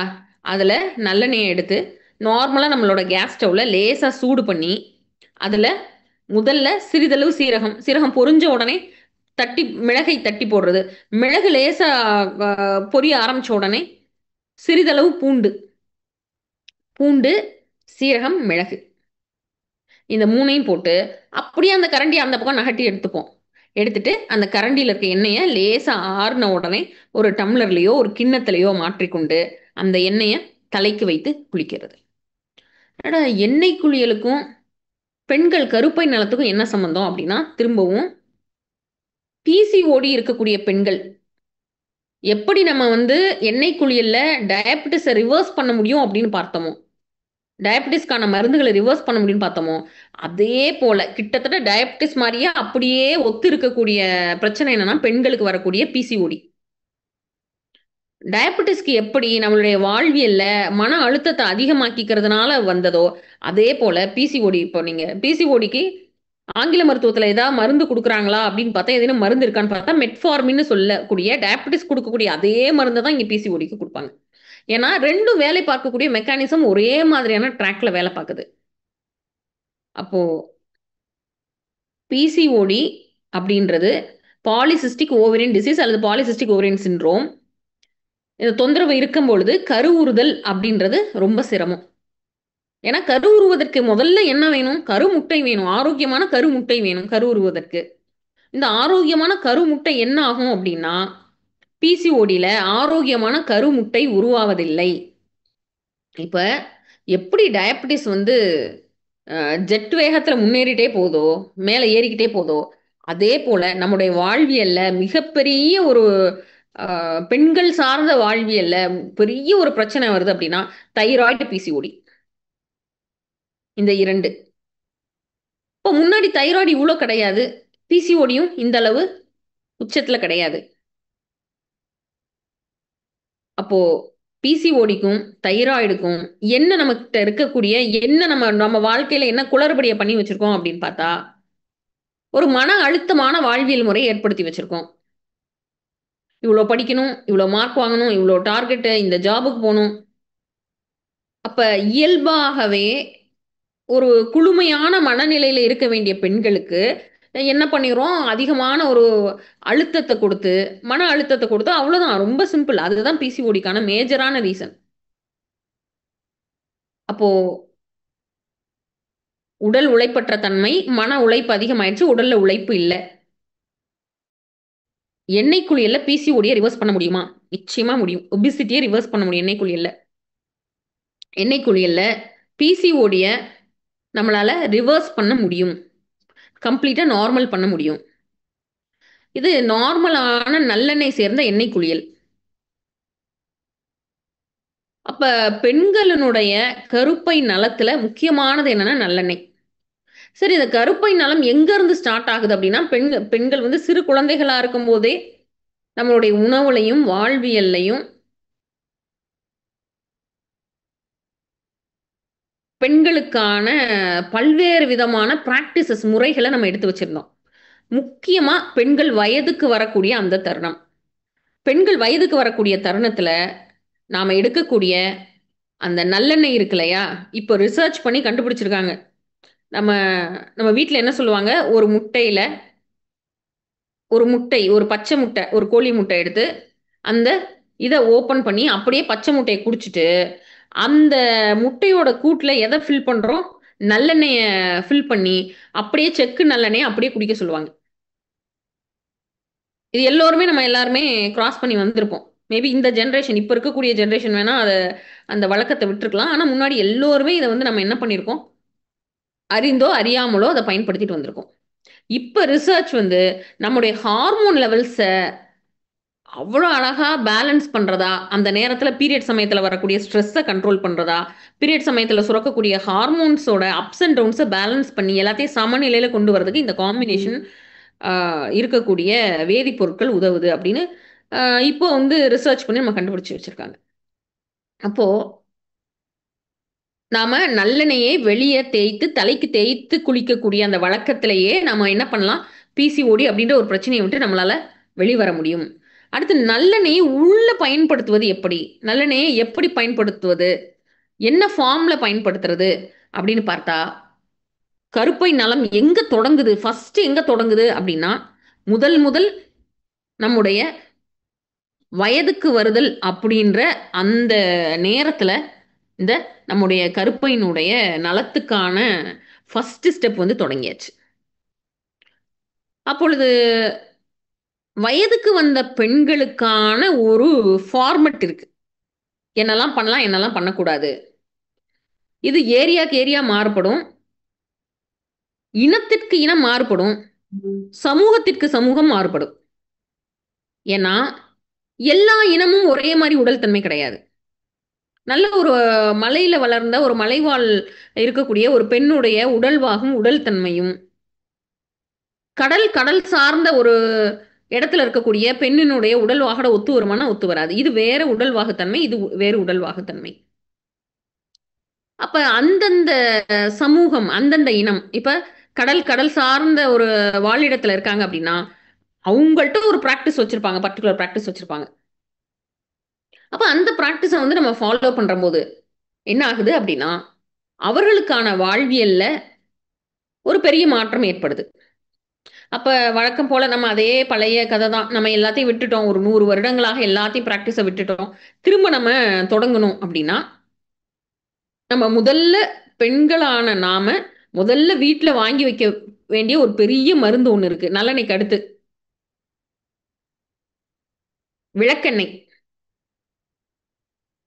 ஒரு தூய்மையான விளக்கெண்ணெய். தூய்மையான விளக்கெண்ணெய் அப்படின்னா, விளக்கெண்ணெய் பயன்பாட்டுல ரொம்ப முக்கியமானது ஒண்ணு நம்ம புரிஞ்சுக்கணும். விளக்கெண்ணெய் எப்படி முன்னாடி எக்ஸ்ட்ராக்ட் பண்ணப்பட்டது? விளக்கெண்ணெய் எப்படி எடுத்தாங்க? இப்ப எப்படி விளக்கெண்ணெய் எடுக்குறாங்க? முன்னர் விளக்கெண்ணெய் வந்து எப்படி எடுக்கப்பட்டது? எப்படி எக்ஸ்ட்ராக்ட் பண்ணி எடுக்கப்பட்டது அப்படின்னா, விளக்கெண்ணெய் எதுலேருந்து வரும்னா, சிட்ராமணக்கு விதைகள்ல இருந்து விளக்கெண்ணெய் தயாரிப்பாங்க. இந்த சிட்ராமணக்கு விதைகள எடுத்துட்டு வந்து, அத 1, 2ஆக தட்டி, அத என்ன பண்ணுவாங்க, தண்ணீர்ல போட்டு நல்லா கொதிக்க வைத்து, அப்ப மேல வந்து எண்ணெய் படலமாக மிதக்கும். அந்த மிதக்கக்கூடிய எண்ணெய் படலத்த எடுத்து, அத திரும்பவும் வந்து என்ன பண்றோம், தண்ணீர்ல அந்த தண்ணீர் வற்றும் அளவுக்கு லேசாக காய்ச்சி, அதை எடுத்து பயன்படுத்துவது. இதுதான் ஊத்து எண்ணெய்ன்னு சொல்லக்கூடிய விளக்கெண்ணெய். இந்த விளக்கெண்ணெய் தான் உள்ள பயன்படுத்துவதற்கு, கண்களுக்கு பயன்படுத்துவதற்கு, உள் மருந்தாக உள்ள சாப்பிடுறதுக்கு பயன்படுத்துவதற்குன்னு அற்புதமா வேலை பார்க்கக்கூடியது இந்த விளக்கெண்ணெய். ஆனா, இப்ப விளக்கெண்ணெய் எப்படி எடுக்கப்படுகிறது அப்படின்னு பார்த்தீங்கன்னா, விளக்கெண்ணெய் எப்படி நம்ம எள் விதைகள வந்து அப்படியே செக்குல குடுத்து நல்லெண்ணெய் வருதோ, அதே போல ஆமணக்கு விதைகள அப்படியே என்ன பண்றது, அரைச்சு அதிலிருந்து அப்படியே விளக்கெண்ணெய் நேரடியாக எடுக்கப்படுகிறது. இப்படியாக இந்த கொதிக்க வைத்து எடுக்கக்கூடிய முறை இல்லாமல், நேரடியாக அரைத்து எடுக்கக்கூடிய விளக்கெண்ணெய், இப்பொழுது தற்போது நம்ம கடைகள்ல கிடைக்கக்கூடிய விளக்கெண்ணெய் விஷத்தன்மை பொருந்தியது, உயிருக்கு கூட ஆபத்து ஏற்படலாம். அதுல ஒரு மிகப்பெரிய விஷப்பொருள் அதுல சேர்ந்திருக்கிறது. எப்படி? இப்ப எடுக்கக்கூடிய முறையில எக்ஸ்ட்ராக்ட் பண்ணக்கூடிய விளக்கெண்ணெய். இப்ப நம்ம விளக்கெண்ணெய் பயன்பாட பத்தி நம்மளுக்கு நன்மை அப்படின்னு நமக்கு தெரிஞ்சு போச்சு. அப்ப விளக்கெண்ணெய் வந்து குழந்தைகளுக்கு எப்படி பயன்படுத்தணும்னு தெரிஞ்சிருச்சு. இப்ப நம்ம பெண்களுக்கு பார்க்க போறோம். ஆனா இப்ப நம்ம தெரிஞ்சுக்கிட்டோம்னு வைங்களேன். குழந்தைகளுக்கு விளக்கெண்ணெய் எப்படியெல்லாம் பயன்படுத்தலாம் அப்படின்றது தெரிஞ்சிருச்சு. தெரிஞ்சுட்டு போய் கடையில போய் ஒரு விளக்கெண்ணெய் வாங்கி நம்ம பயன்படுத்துறோமாக இருந்தால், அது கட்டாயமாக அந்த குழந்தையுடைய உயிருக்கே ஆபத்தாக முடியலாம். அப்போ திரும்பவும் நம்ம பல வருடங்களாக விட்டுட்டோம் ஒரு ஹேபிட்ட. புதுசு புதுசா இப்ப என்னதையோ நம்மளுக்கு நம்ம வந்து பிராக்டிஸ் பண்ண தொடங்கிட்டோம். ரொம்ப ஈஸியா வந்து நம்ம விளக்கெண்ணெய் எக்ஸ்ட்ராக்ட் பண்றோம் அப்படின்னு சொல்லிட்டு, நேரடியாக செக்குல போட்டு அப்படியே எடுக்கக்கூடிய விளக்கெண்ணெயில இருக்கக்கூடிய மிகப்பெரிய விஷத்தன்மை உள்ளது. நம்ம கண்ல விட்டாலும் சரி, காதுல விட்டாலும் சரி, தலையில வச்சு குளிச்சாலும் சரி, அடி வயித்துல வச்சு குளிச்சாலும் சரி, அல்லது உள்ளுக்கு ஆபத்திலும் பெரிய ஆபத்து உள்ளுக்கு எடுத்துட்டாலும் சரி, கட்டாயமாக பாதிப்பை ஏற்படுத்தும். அப்பொழுது விளக்கெண்ணெய் நம்ம பயன்படுத்துறோம் அப்படின்னா, ஊற்றின எண்ணெயாக பயன்படுத்துவது நல்லது. இன்னும் கருவுற்ற பெண்களுக்கு விளக்கெண்ணெய் எப்படி பயன்படுத்துவாங்கன்னா, இந்த தண்ணீல வச்சு கொதிக்க வைக்கிறோம்னு பார்த்தோம் இல்லையா? அதுக்கு பதிலா இளநீரில் போட்டு கொதிக்க வைப்பாங்க. தண்ணீர் இல்லாமல் இளநீர்ல. ரொம்ப அற்புதமா இருக்கும் அவங்களுக்கு. கருவுற்ற பெண்களுக்கு. அப்ப நம் உடலினுடைய வெப்பம் அல்லது உடல் சூட குறைப்பதற்கு ரொம்ப எளிமையான ஒரு முறை இருக்கு அப்படின்னா, ஒரு வீட்ல விளக்கெண்ணெய் இருந்தாலே போதுமானது. விளக்கெண்ணெய் என்னலாம் பண்ணும்? பெண்களுடைய வாழ்வியல்ல விளக்கெண்ணெய் எப்படியெல்லாம் உதவி பண்ண போகுது அப்படின்னு பார்த்தா, ரொம்ப சிம்பிள். வயதுக்கு வந்த பெண்களுக்கு வரக்கூடிய மாதவிடாய் காலத்துல வரக்கூடிய வலி, வெள்ளைப்படுதல், உடல்ல இருக்கக்கூடிய அதிகப்படியான உஷ்ணம். இது 3மே அவங்களுடைய கருப்பை நலத்தை பாதிக்கும். அப்ப தொடர்ச்சியாக வெள்ளைப்படுதல் இருக்கு. ரொம்ப வீக்கா இருக்காங்க. உடல் அது மிக அதிகமான உஷ்ணம் இருக்கு. பீரியட் சமயத்துல கண்ட்ரோலே பண்ண முடியாத வயிறு வலி இருக்கு. கட்டாயமாக ஃபியூச்சர்ல அவங்களுடைய கருவுறுதல் சார்ந்ததுல பிரச்சனை வர்றதுக்கு வாய்ப்புகள் நெறைய இருக்கு. அப்ப விளக்கெண்ணெய் எப்படி பயன்படுத்துதுன்னா, ரொம்ப சிம்பிள் எக்ஸ்டர்னல் அப்ளிகேஷன். நீங்க பீரியட் சமயத்துல வயிறு வலிக்கும் பொழுது, தொப்புளிலிருந்து அடிவயிறு வரை விளக்கெண்ணெய் அப்ளை பண்றது எப்படியாக செயல்படுகிறதாம், நம்ம ஒரு பெயின் கில்லர், வலி நிவாரணி, ஆன்டி ஸ்பாஸ்மோடிக்ன்னு சொல்லுவாங்க. அதாவது அ நம்முடைய கருப்பை என்ன பண்ணும் அப்படின்னா, அந்த குருதிய வெளித்தள்ளும்போது ஸ்பாசம் சொல்லக்கூடிய அதாவது சுருங்கி விரியக்கூடிய அந்த மூவ்மெண்ட் இருக்கு இல்லையா? அது வலியை ஏற்படுத்தும். அப்படி ஏற்படக்கூடிய வலியை கண்ட்ரோல் பண்ணக்கூடியது எதுல இருக்குன்னா, விளக்கெண்ணெயில இருக்குன்றது நீங்க நெட்ல தட்டி பாருங்க. ஆய்வு முடிவுகள் சொல்லுது. உள்ள ஒரு மாத்திரை ஆன்டி ஸ்பாஸ்மோடிக் டேப்லெட் சாப்பிட்டா என்ன வேலை பார்க்கிறதோ, அதே அளவு வேலை தொப்புளிலிருந்து அடிவயிறு வரை விளக்கெண்ணெய் அப்ளை பண்ணோம் அப்படின்னா, எவ்வளவு கடுமையான சூடு சார்ந்த அடிவயிற்று வலி, பெண்களுக்கு வரக்கூடிய மாதவிடாய் காலத்துல வெப்பம் சார்ந்த இருக்கக்கூடிய அடிவயிற்று வலி, அவ்வளோ ஈஸியா சாதாரணமா சரி பண்ணக்கூடியது. இது ரொம்ப பெரிய டஃப்பான விஷயம் இல்ல. ரொம்ப எளிமையா சரி பண்ணக்கூடியது. அப்போ எக்ஸ்டர்னல் அப்ளிகேஷன் அவ்வளோதான் முடிஞ்சது. கடுமையான உடல் உஷ்ணம் இருக்கவங்க, விளக்கெண்ணெயை தலைக்கு தேய்த்து கூட குளிக்கலாம். திரும்பவும் உடல் தன்மையை தெரியாம விளக்கெண்ணெய இப்ப என்ன மாதிரியான ஒரு உடல் தன்மை. நான் பித்த உடல் தற்போது கிடையாது. நான் விளக்கெண்ணெயெல்லாம் தேய்த்து குளித்து என்னோட உடல் தன்மை மாறியாச்சு. தற்போது என்னோட உடல் தன்மை கபதேகத்துல இருக்கு. நான் இன்னைக்கு விளக்கெண்ணெய் தேய்ச்சு குளிச்சேன் அப்படின்னா, கட்டாயமாக அடுத்த நாள் என்ன பண்ணுவேன்? காய்ச்சல்ல படுத்துருவேன். அப்ப விளக்கெண்ணெய் தேய்த்து குளிப்பதற்கான உடல் தன்மை என்னன்னு தெரிந்து கொண்டு, அந்த உடல் தன்மையினர் மட்டும் அந்த பர்ட்டிகுலர் பருவ காலத்துல மட்டும் விளக்கெண்ணெய் தேய்த்து குளித்தால், எப்பேற்பட்ட உடல் உஷ்ணமாக இருந்தாலும், எவ்வளவு சிவியரான வெள்ளைப்படுதாக இருந்தாலும் கம்ப்ளீட்டா சரியாகும். அவ்வளோ ரிஸ்கே எடுக்க வேண்டியதில்ல. ரொம்ப எளிமையாக அடிவயிறு தொப்புள் பகுதியில இப்ப எப்புட்றா அடிவயிறு தொப்புள் பகுதியெல்லாம் போட்டுட்டு, நான் வேலைக்கு போவேன், நான் ஒர்க்கிங் உமன் அதெல்லாம் ஒரு கவலையும் தேவையில்ல. நைட்டு வந்து பெட்ல படுக்கும் பொழுது, தொப்புள் அடிவயிறு பகுதியில நல்லா விளக்கெண்ணெய் அப்ளை பண்ணிட்டு, மேல நல்ல ஒரு பாலித்தீன் ஷீட்டோ, அதுக்குன்னு இப்ப எண்ணெய் படாத இருக்க அளவுக்கான கவர் ஷீட்ஸ் இருக்கு. அது மேல போட்டுட்டு, அதன் மேல நார்மலா நம்முடைய உடையோ, நைட்டியோ நம்ம போட்டுட்டு படுத்து தூங்கி, காலையில எழுந்த உடனே கழுவிடலாம், வாஷ் பண்ணிடலாம். அவ்வளவு நேரம் கூட தேவையில்லை. கடுமையான உடல் உஷ்ணம் இருக்கவங்களுக்கு தான் அவ்வளோ நேரம். மற்றவர்களுக்கு காலையில எழுந்து நம்ம குளிக்க போறதுக்கு முன்னாடி ஒரு 1/2 மணி நேரம் அல்லது 3/4 மணி நேரம் டைம் இருக்கும் இல்லையா? காலையில எழுந்த உடனே தொப்புள் அடி வயிற்று பகுதியில விளக்கெண்ணெய் அப்ளை பண்ணிட்டு, ஒரு 1/2 மணி நேரம், 20 நிமிடம் கழிச்சு குளிக்கும் பொழுது, நல்லா சோப் போட்டு நார்மலா அல்லது சீயக்காயோ, சோப்போ நீங்க எத பயன்படுத்துறீங்களோ, குளியல் பொடி ஏதோ ஒண்ணு பயன்படுத்தி கம்ப்ளீட்டா எண்ணெய் சிக்கு போக எண்ணெய் சிக்கு போவதற்கு கடலை மாவு ரொம்ப அற்புதமா பயன்படும். பாசிப்பயிறு மாவ விட கடலை மாவு வந்து கம்ப்ளீட்டா ஆயில் எண்ணெய் சிக்கெல்லாம் போயிடும். நல்ல அ கடலை மாவு அப்ளை பண்ணி எண்ணெய் சிக்கு போக குளிச்சுட்டாங்கன்னா, பெண்களுடைய கருப்பை நலத்திற்கு இத நம்ம சாதாரணமா நெனச்சா ரொம்ப எளிமை. ஆனா பிராக்டிஸ் எளிமை.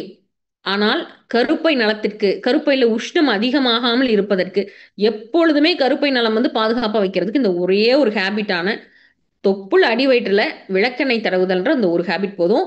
பித்த உடலினருக்கு மட்டும் இது அப்ளிகபிள் ஆகும். பித்த உடலினருக்கு மட்டும் இது வந்து அற்புதமா வேலை பார்க்கும். அப்ப வயதுக்கு வந்த பெண்கள் வீட்ல கட்டாயமா இருக்க வேண்டியது என்ன? விளக்கெண்ணெய். ஃபெர்டிலிட்டி ரிலேட்டட் எவ்வளோ பெரிய பிரச்சனை. என்னென்னவோ ஒரு மருந்து அமேசான் காட்டுலேருந்து பறிச்சுட்டு வந்து அந்த இலையெல்லாம் அரைச்சு சாறு எடுத்து இது பண்ணி குடிக்கிறதுக்கு இன்னைக்கு கிளாஸ்ல நம்ம பேசுவோம் அப்படின்னா என்ன இது வெறும் விளக்கெண்ணெயை பற்றி நம்ம திட்டும்போது கூட சொல்லுவோம் விளக்கெண்ணெய் மாதிரி இருக்காத அப்படின்னு. ஒரு விளக்கெண்ணெயை பற்றி நம்ம பேசுகிறோமே அப்படின்னு பார்த்தா நாம இழந்த ஒரு விஷயம் விளக்கெண்ணெய். ரொம்ப ஆதங்கத்தோட நான் சொல்றேன். நாம வீட்ல பயன்பாட்டுல இருந்து இழந்த விஷயம் விளக்கெண்ணெய், வேப்பெண்ணெய். அடுத்து வேப்பெண்ணெய்ன்னு ஒரு சூப்பர் ஸ்டார் இருக்காரு. அது அப்புறம் பார்ப்போம். அப்ப அந்த விளக்கெண்ணெயினுடைய பயன்பாடு பெண்களுடைய வாழ்க்கையில பெரிய மாற்றத்தை ஏற்படுத்தும். வேறு எந்தெந்த காலகட்டத்திலாம் விளக்கெண்ணெய் பயன்படுத்தியிருக்காங்க, பயன்படுத்தலாம் அப்படின்னு பார்த்தா, கருவுற்ற பெண்கள் திரும்பவும் அது ஊத்து எண்ணெயாக தான் பயன்படுத்தணும். ஊற்று எண்ணெய்னா நான் அதை வந்து எக்ஸ்ட்ராக்ட் எடுக்கிற எண்ணெய். அதை தட்டி போட்டு தண்ணியில தட்டி போட்டு அது வந்து கருவுற்ற பெண்களுக்கு இளநீர்ல தட்டி போட்டு எடுத்து செய்யக்கூடிய முறை இருக்கு. அந்த ஊற்று எண்ணெய் கருவுற்ற பெண்களுக்கு ஏற்படக்கூடிய அதிகப்படியான உடல் உஷ்ணத்திற்கு, மலச்சிக்கலுக்கு கிட்டத்தட்ட கருவுற்ற பெண்கள் பாவன பஞ்சாங்குல தைலம்னு பேரு. விளக்கெண்ணெயோட அடிப்படையில பேஸ்ல பண்ணக்கூடிய அந்த தைலத்தை 3வது மாதத்திலிருந்து ஆரம்பிச்சு குழந்தை பிறப்பு வரை முறையாக எடுத்துக்கொண்டால் உடல் உஷ்ணமும் அதிகமாகாது, மலச்சிக்கல் வராது, குழந்தை எந்தவித பாதிப்பும் இல்லாமல் ஆரோக்கியமாக வளரக்கூடிய வளர்க்கக்கூடிய குழந்தையை வளர்க்கக்கூடிய ஒரு அற்புதமான அருமருந்துனா அது விளக்கெண்ணெய். அதே போல வேற எங்கெல்லாம் விளக்கெண்ணெய் பயன்படுத்தலாம் அப்படின்னா, பாலூட்டும் தாய்மார்கள் விளக்கெண்ணெய் வந்து எந்தெந்த நிலையிலனா நேரடியான மருத்துவ ஆலோசனையோடு எந்தெந்த நிலையில எப்படி விளக்கெண்ணெய் பயன்படுத்தலாம் அப்படின்ற முறை இருக்கு. பாலூட்டும் தாய்மார்களுக்கு விளக்கெண்ணெய் பயன்படும். அதே போல வேப்பெண்ணெய் நாம இப்ப நம்ம சித்தர் வாழ்வியல இத முழுக்க படிப்போம். நாம விடுபட்ட ரொம்ப எளிமையான வாழ்வியல் முறை எண்ணெய் குளியல். எப்படி எண்ணெய் குளியல் பண்ணணும்? யாரு, எங்க, எப்படி, எந்த எண்ணெய் வைத்து, யாருக்கு எது உகந்ததா இருக்கும், யாருக்கு எது உகந்ததா இருக்காது, எந்த நோய்க்கு எப்பேற்பட்ட எண்ணெயை வச்சு குளிக்கணும், இது அத்தனையுமே. அப்ப நம்ம விளக்கெண்ணெய் வச்சு தலைக்கு வைத்து குளிக்கலாம். எந்த மாதிரியான உடல் தன்மை இருக்கவங்க விளக்கெண்ணெய் வச்சு குளிக்கலாம் அப்படின்ற ரெஸ்ட்ரிக்ஷனோட. அடுத்து ஒரு அற்புதமான எண்ணெய் வேப்பெண்ணெய். வேப்ப எண்ணெயினுடைய பயன்பாடு பெண்களுடைய கருப்பை நலத்தில் என்னவாக இருக்கும் அப்படின்னு நீங்க நினைக்கிறீங்க? வேப்பெண்ணெய் வந்து எதற்கெல்லாம் பயன்படுத்தியிருப்பாங்க? வேப்பெண்ணெய் கடுமையான கசப்பு வேப்பெண்ணெய். விளக்கெண்ணெய் மாதிரியே வேப்பெண்ணெயும் முறையாக செய்யப்பட்ட வேப்பெண்ணெய் வந்து டாக்ஸின்ஸ் இல்லாதது. நம்ம கடையில போய் ஆசிட்டிஸ் வாங்கி எடுத்துக்கொள்ளக்கூடிய வேப்பெண்ணெய் கடுமையான உஷ்ணம் உடையது. ரொம்ப அதிகமான உஷ்ணம் உடையது வேப்பெண்ணெய். அப்ப அதை வேப்பெண்ணெய் வந்து பெண்களுடைய கருப்பை நலத்துல எப்படி எதற்காக பயன்படுத்தியிருக்காங்க அப்படின்னு பார்த்தா, வேப்பெண்ணெய், வேம்பு பெரிய ஒரு ஆன்டிசெப்டிக்னு நம்மளுக்கு தெரியும். ஆன்டிபயாட்டிக்னு தெரியும். கிருமி நாசினின்னு நம்மளுக்கு எல்லாருக்குமே தெரியும். வேப்பிலை, வேப்பெண்ணெய்லாம் அற்புதமான கிருமி நாசினி. பெரிய ஆன்டி இன்ஃப்ளமேட்டரி நமக்கு எல்லாருக்குமே தெரியும். ரொம்ப சிம்பிள். முன்னாடி வந்து மூட்டு வலிக்கெல்லாம் பெரிய மருந்தெல்லாம் கிடையாது. குளிர்காலத்துல வரக்கூடிய மூட்டு வலி, இடுப்பு வலி, இப்ப சயாட்டிக்கான்னு அவ்வளோ பேரும் பெண்கள்லாம் கதறாங்கல்ல. அதாவது இடுப்புக்கு பின்னாடில இருந்து கால் தொடைக்கு பின்னாடி இருந்து குதிங்கால் வர பின்னாடி வழியா லைன் மாதிரி ஒரு வலி வலிக்கும். இந்த குளிர்காலத்துல பர்ட்டிகுலரா குளிர்ந்த தரையில நடக்கும் பொழுது மழை காலத்துல பெண்களுக்கு பார்த்தீங்கன்னா, இது ரொம்ப அதிகமா தொந்தரவு பண்ணும். பெண்கள், ஆண்கள் 2 பேருக்குமே. பர்ட்டிகுலரா பெண்களுக்கு ஈரத்திலேயே வேலை பார்க்கும் பொழுது, அதிக நேரம் தரையில புழங்கும்போது, அதிக நேரம் நின்று கொண்டு வேலை பார்க்கக்கூடிய பெண்களுக்கு, இது எல்லாமே என்ன பண்ணும்னா, இந்த சயாட்டிக் பெயின் இருக்கும். ரொம்ப சிம்பிள் மருந்து. சும்மா வேப்பெண்ணெய் ஒரு 3 நாள் அப்ளை பண்ணீங்கன்னா, 4வது நாள் சயாட்டிக்கா பெயின் சரியாயிடும். போய் நீங்க ஏதேனும் ஒரு தெரப்பி சென்டர்ல, ட்ரீட்மெண்ட் சென்டர்ல போயி, 1 மாதம் இருந்து, எண்ணெய் போ எண்ணெய் அவங்க அங்க தயார் பண்ற எண்ணெய்களை போட்டு தேய்த்து விட்டு, ஒத்தடம் குடுத்து, இதெல்லாம் செய்து 1 மாதம், 2 மாதம் ஆனாலும் சரியாகாத அந்த சயாட்டிக் பெயின் வேப்பெண்ணெயில 3 டேஸ்ல கண்ட்ரோல் ஆகும். நான் பயன்படுத்த மறந்த எண்ணெய்கள். இனி குதிங்கால் வலி, குதிங்கால் வலிவோம். குதிங்கால் வலிக்கு வேப்பெண்ணெய் அப்ளை பண்ணா குதிங்கால் வலி சரியாயிடுச்சு. சிறு சிறு மூட்டுகள்ல வரக்கூடிய வலி, மணிக்கட்டுல வரக்கூடிய வலி, சின்ன சின்ன மூட்டுகள்ல வரக்கூடிய வலி, இதெல்லாமே வேப்பெண்ணெய் கடுமையான உஷ்ணமான பொருள். வேப்பெண்ணெய் அப்ளை பண்ணா உடனே இந்த வலிகள் வந்து அப்படியே சரியாகும். வேப்பெண்ணெய் பெண்களுடைய கருப்பை நலத்துல எப்படி பயன்படுது அப்படின்னு பார்த்தா, இன்று வே பிசிஓடிக்கு அல்லது குழந்தை பிறப்பு தள்ளி போகுது அப்படின்னா, அதற்கு பல்வேறு மருத்துவ முறைகள் இருக்கு. இப்ப புதியதாக ஒரு 2 வருட காலங்கமாக பயன்படுத்தக்கூடிய ஒரு முறை இருக்கு. ஆங்கில மருத்துவ முறையில. என்ன பண்ணுவாங்கன்னா, தொடர்ச்சியா ஆன்டிபயாட்டிக்ஸ் குடுப்பாங்க உங்களுக்கு. தொடர்ச்சியா ஆன்டிபயாட்டிக்ஸ் மாதக்கணக்காக 2 மாதம், 3 மாதம், 6 மாதம் தொடர்ச்சியா ஆன்டிபயாட்டிக் குடுப்பாங்க. தொடர்ச்சியா ஆன்டிபயாட்டிக் குடுக்கும் பொழுது, தன்ன போல கரு உருவாதல் நடக்குது. நாம நம்மளுடைய மருத்துவ முறையில வேப்பெண்ணெய் அடிப்படையில் செய்த மருந்துகள், கரு உருவாவதற்கு வேம்பாதி தைலம்னு இருக்கு. மலை வேம்பாதி தைலம். வேப்பெண்ணெய் சேர்ந்த மருந்து. அதுல வந்து அடிப்படை பேஸ் வந்து வேம்பு. அத ஒவ்வொரு மாதமும் மாதவிடாய் காலத்துல அந்த எண்ணெய வந்து உள் மருந்தாக உள்ள இன்டேக் எடுத்துக்கிட்டே வந்தாங்க அப்படின்னா, இது ஒரு ஒரு 3 மாதத்திலிருந்து 6 மாதம் வரை எடுத்துட்டு வந்தாங்க அப்படின்னா, இர்ரெகுலரா இருக்க பீரியட்ஸ் வந்து ரெகுலர் ஆகும். அதே நேரத்துல குழந்தை கரு உருவாவதற்கு ஒரு அற்புதமான ஒரு மருந்து இந்த வேப்பெண்ணெய்.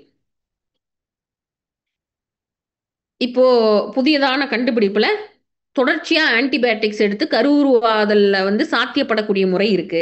அன்று ஏற்கனவே நம்மளுடைய பிராக்டிஸ்ல என்ன இருந்திருக்கு, வேப்பெண்ணெயை கரு உருவாவதற்கு பயன்படுத்திக்குள்ள பிராக்டிஸும் இருந்திருக்கு. அதே நேரத்துல கரு உருவாகாமல் தடுப்பதற்கு உள்ள வேப்பெண்ணெய் எடுத்துக்கும் பொழுது, கரு உருவாகாமல் தடுப்பதற்கு வேப்பெண்ணெயை பயன்படுத்தக்கூடிய முறையும் இருந்திருக்கு. அத பத்தி நம்ம இப்ப டிஸ்கஷன் வேணாம். நீங்க விவசாய குடிகள் யாராவது இருந்தீங்க அப்படின்னா, இந்த பூச்சிகள் வராமல், புழுக்கள் முட்டை வைக்காம இருக்கிறதுக்கு என்ன பயன்படுத்துவாங்க அப்படின்னு பார்த்தா, புழு என்ன ஆகும்? ஆ முட்டையிட்டு, அந்த முட்டையிலிருந்து அடுத்து பெரிய புழுக்கள் உருவாகி, இந்த ப்ராசஸ்ல இடையில தடுப்பதற்கு என்ன பண்ணுவாங்க அப்படின்னா, வேப்பெண்ணெய் சேர்ந்த தெளிப்புகள் இது பண்ணும் பொழுது, ஒரு 3 விஷயம் கவனிச்சிருக்காங்க.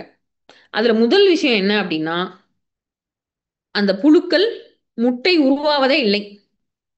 அதுக்கு மேல புழுக்கள் வந்து முட்டையிட்டாலும், அந்த முட்டை வந்து ஃபெர்டைல் எக்கா இருக்கதில்ல. ஃபெர்டைல் எக் அப்படின்னா, அது வந்து அதிலிருந்து திரும்ப வந்து அ அடுத்த புழு, அடுத்த ஜெனரேஷன் உருவாவதற்கான வாய்ப்பு குறையுது. அதுக்கடுத்து அதுக்கு மேலயும் வந்து அந்த புழுக்கள் இடக்கூடிய முட்டையிலிருந்து சிறு புழுக்கள் வந்தாலும், அந்த வேப்பெண்ணெயினுடைய தன்மை, அந்த சிறு புழுக்கள் உணவாக எடுத்துக்கொள்ளும் பொழுது, அந்த இலைகள கடிச்சு சாப்பிடும் பொழுது, வேப்பெண்ணெயோட தன்மை அந்த சிறு புழுக்கள என்ன செய்தது அழிச்சிடுது. வேப்பெண்ணெயை பல்வேறு நிலைகள்ல கருத்தடை மருந்தாக பயன்படுத்தியிருக்காங்க. அது எப்படி பயன்படுத்துது, எப்படி பயன்படுத்துவாங்க அப்படின்றது வந்து, அது ஒரு தனி இன்டெப்த் டாபிக். அத பத்தி பொது தளத்துல நம்ம இப்ப பேச வேண்டாம். அப்ப வேப்பெண்ணெயினுடைய பயன்பாடு, விளக்கெண்ணெயினுடைய பயன்பாடு, வேப்பெண்ணெயினுடைய பயன்பாடு, நல்லெண்ணெயினுடைய பயன்பாடு, அடுத்து தேங்காய் எண்ணெயினுடைய பயன்பாடு.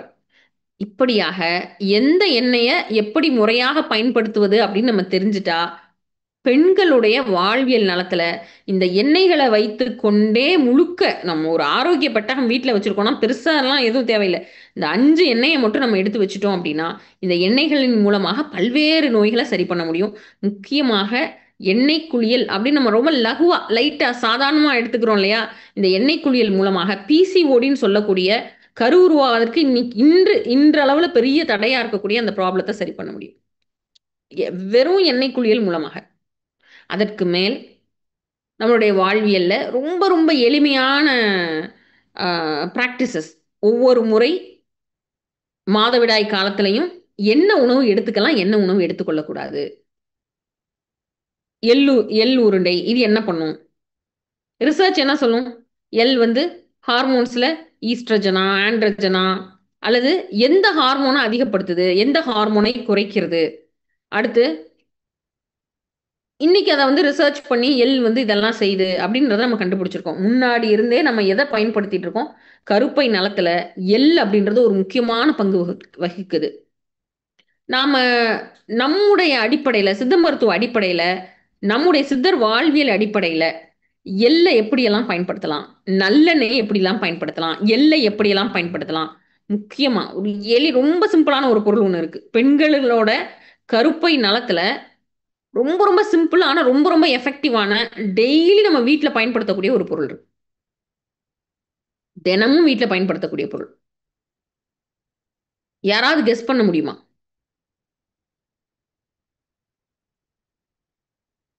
எந்த எந்த மூலிகையும் கிடையாது. எங்க இருந்தோ எடுத்துட்டு வரக்கூடிய எந்த மூலிகையும் கிடையாது. எல்லார் வீட்லயும் கட்டாயமா இருக்கும். கோகுலவினி மேம் கெஸ் பண்ண முடியுமா என்ன பொருள் அதுன்னு?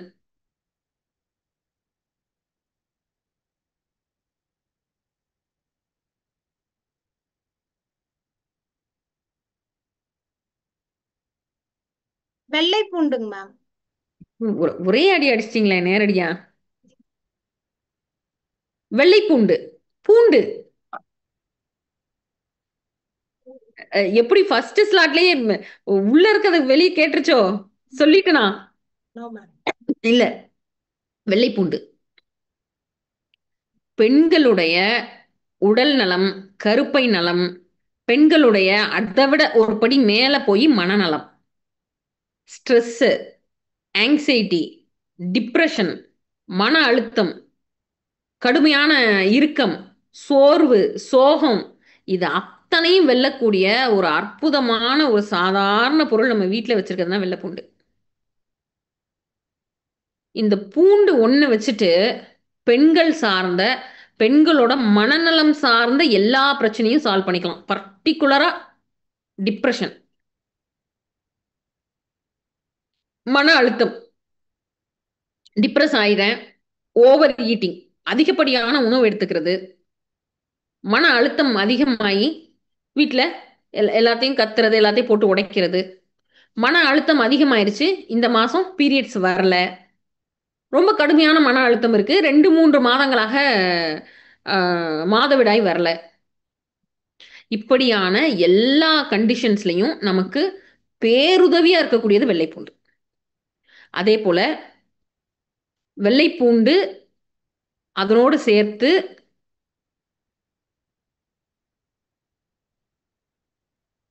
கருப்பட்டி வெள்ளைப்பூண்டு இந்த ரெண்டே ரெண்டு காம்பினேஷன் நல்லெண்ணெயோடு சேர்த்து இந்த கருப்பட்டி வெள்ளைப்பூண்டு ரெண்டையுமே அரைச்சு குலோப் ஜாமுன் மாதிரி சின்ன சின்ன உருண்டைகளாக செய்து கொண்டு, குலோப் ஜாமுன் நம்ம எப்படி சர்க்கரை பாகுல போடுவோமோ அதே போல நல்ல செக்கு நல்லெண்ணெய்க்குள்ள இந்த பூண்டும் கருப்பட்டியும் சேர்த்து அரைத்து நல்லா திக்கா, பூண்டு சேர்த்தோம்னா ஒரு பிசு பிசு போட திக்கான உருண்டையா வந்துடும்.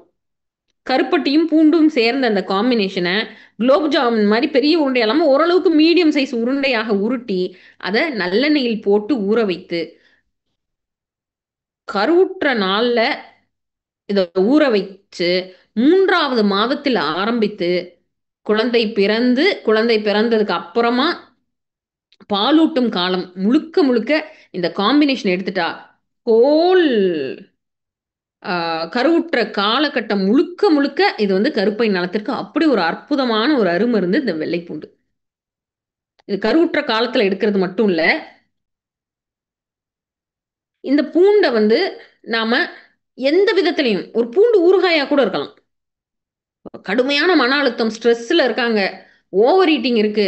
கொலஸ்ட்ரால் லெவல் ஜாஸ்தியா இருக்கு. தைராய்டு பிரச்சனை இருக்கு. பிசிஓடி பிரச்சனை இருக்கு. இவ்ளோ பிரச்சனை இருக்கு.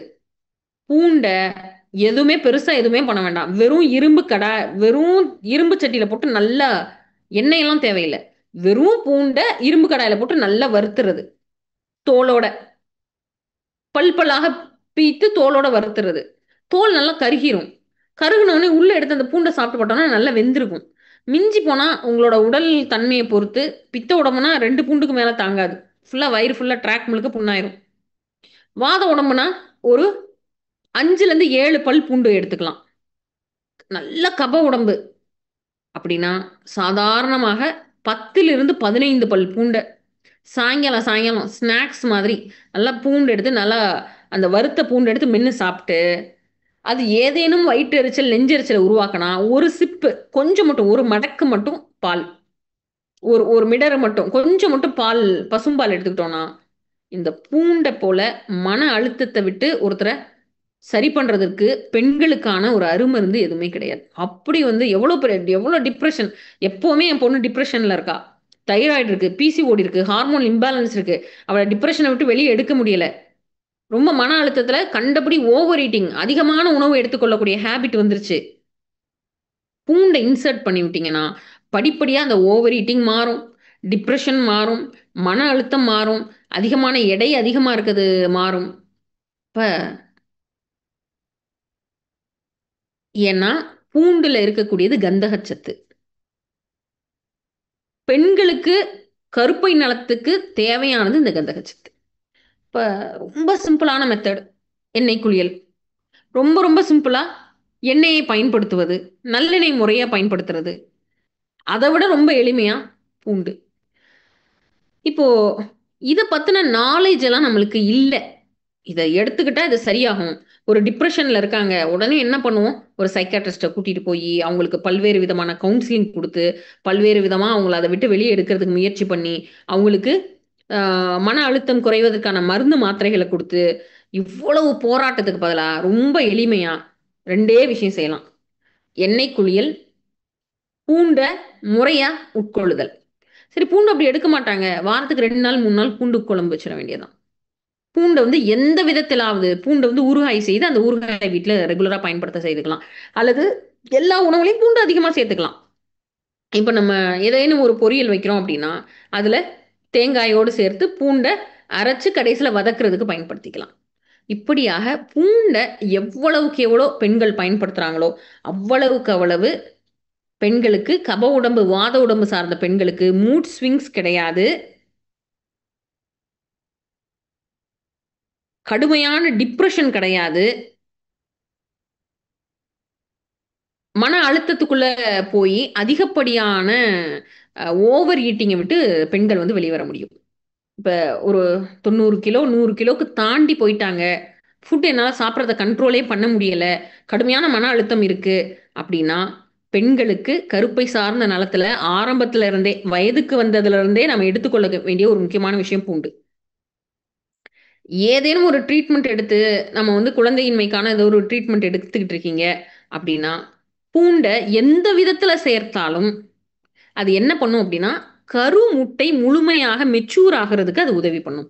கருமுட்டை முழுமையாக உருவாவதற்கு அந்த பூண்டு உதவி பண்ணும். அதுல இருக்கக்கூடிய கந்தக சத்து, சல்ஃபர் சத்து, கந்தக சத்து என்ன பண்ணும் அப்படின்னா, கருமுட்டை நல்ல முழுமையா உருவாவதற்கு உதவி பண்ணும். நம்ம கேள்விப்பட்டிருப்போம். கருமுட்டை ஃபுல்லா ஃபுல்லா ஃபார்ம் ஆகலையாம். அதனால குழந்தை தங்க மாட்டேங்குது. அல்லது அதனால கருவுறுறதுக்குள்ள ப்ராசஸே டிலே ஆகுது அப்படின்னா, சாதாரணமான பூண்டு நம்ம வீட்ல இருக்கக்கூடிய ஒரு நம்ம ரொம்ப சாதாரணமா நினைக்கக்கூடியது ஒரு மிகப்பெரிய அருமருந்தா இருக்கும். அதே போல யாரெல்லாம் எள்ளை பயன்படுத்த வேண்டும்? எந்த மாரி உடல் தன்மைக்கெல்லாம் பூண்டு செட் ஆகும்? பூண்டை யாரெல்லாம் பயன்படுத்தணும்? உளுந்து நம்ம தெரியும். உளுந்தங்களி எல்லாம் நெறைய குடுப்பாங்க. அப்போ உளுந்த யாரு பயன்படுத்தணும்? எந்த நிலையில மட்டும் பயன்படுத்தணும்? எல்லா நேரத்திலயும் பயன்படுத்தலாமா? தேவையில்லை.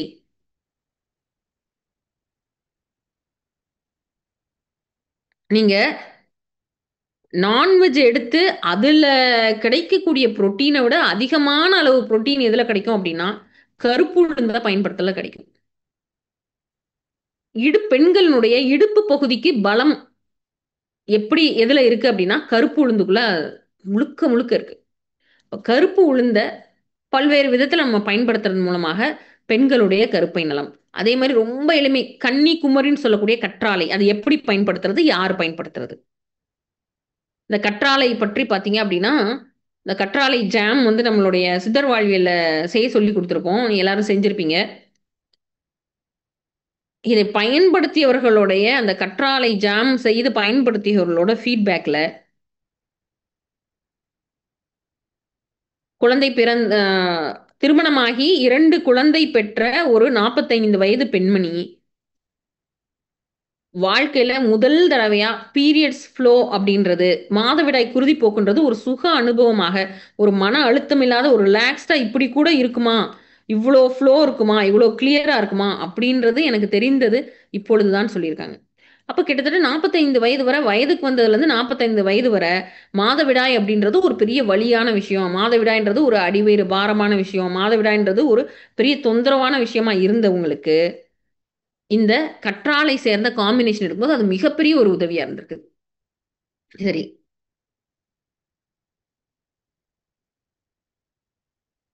அதே போல பெண்களுடைய தைராய்டு, பிசிஓடி சார்ந்த பிரச்சனைக்கு ரொம்ப எளிமையா எண்ணெய் குளியல், வீட்டில் இருக்கக்கூடிய பூண்டு, இந்த ரெண்டுமே போதுமானது.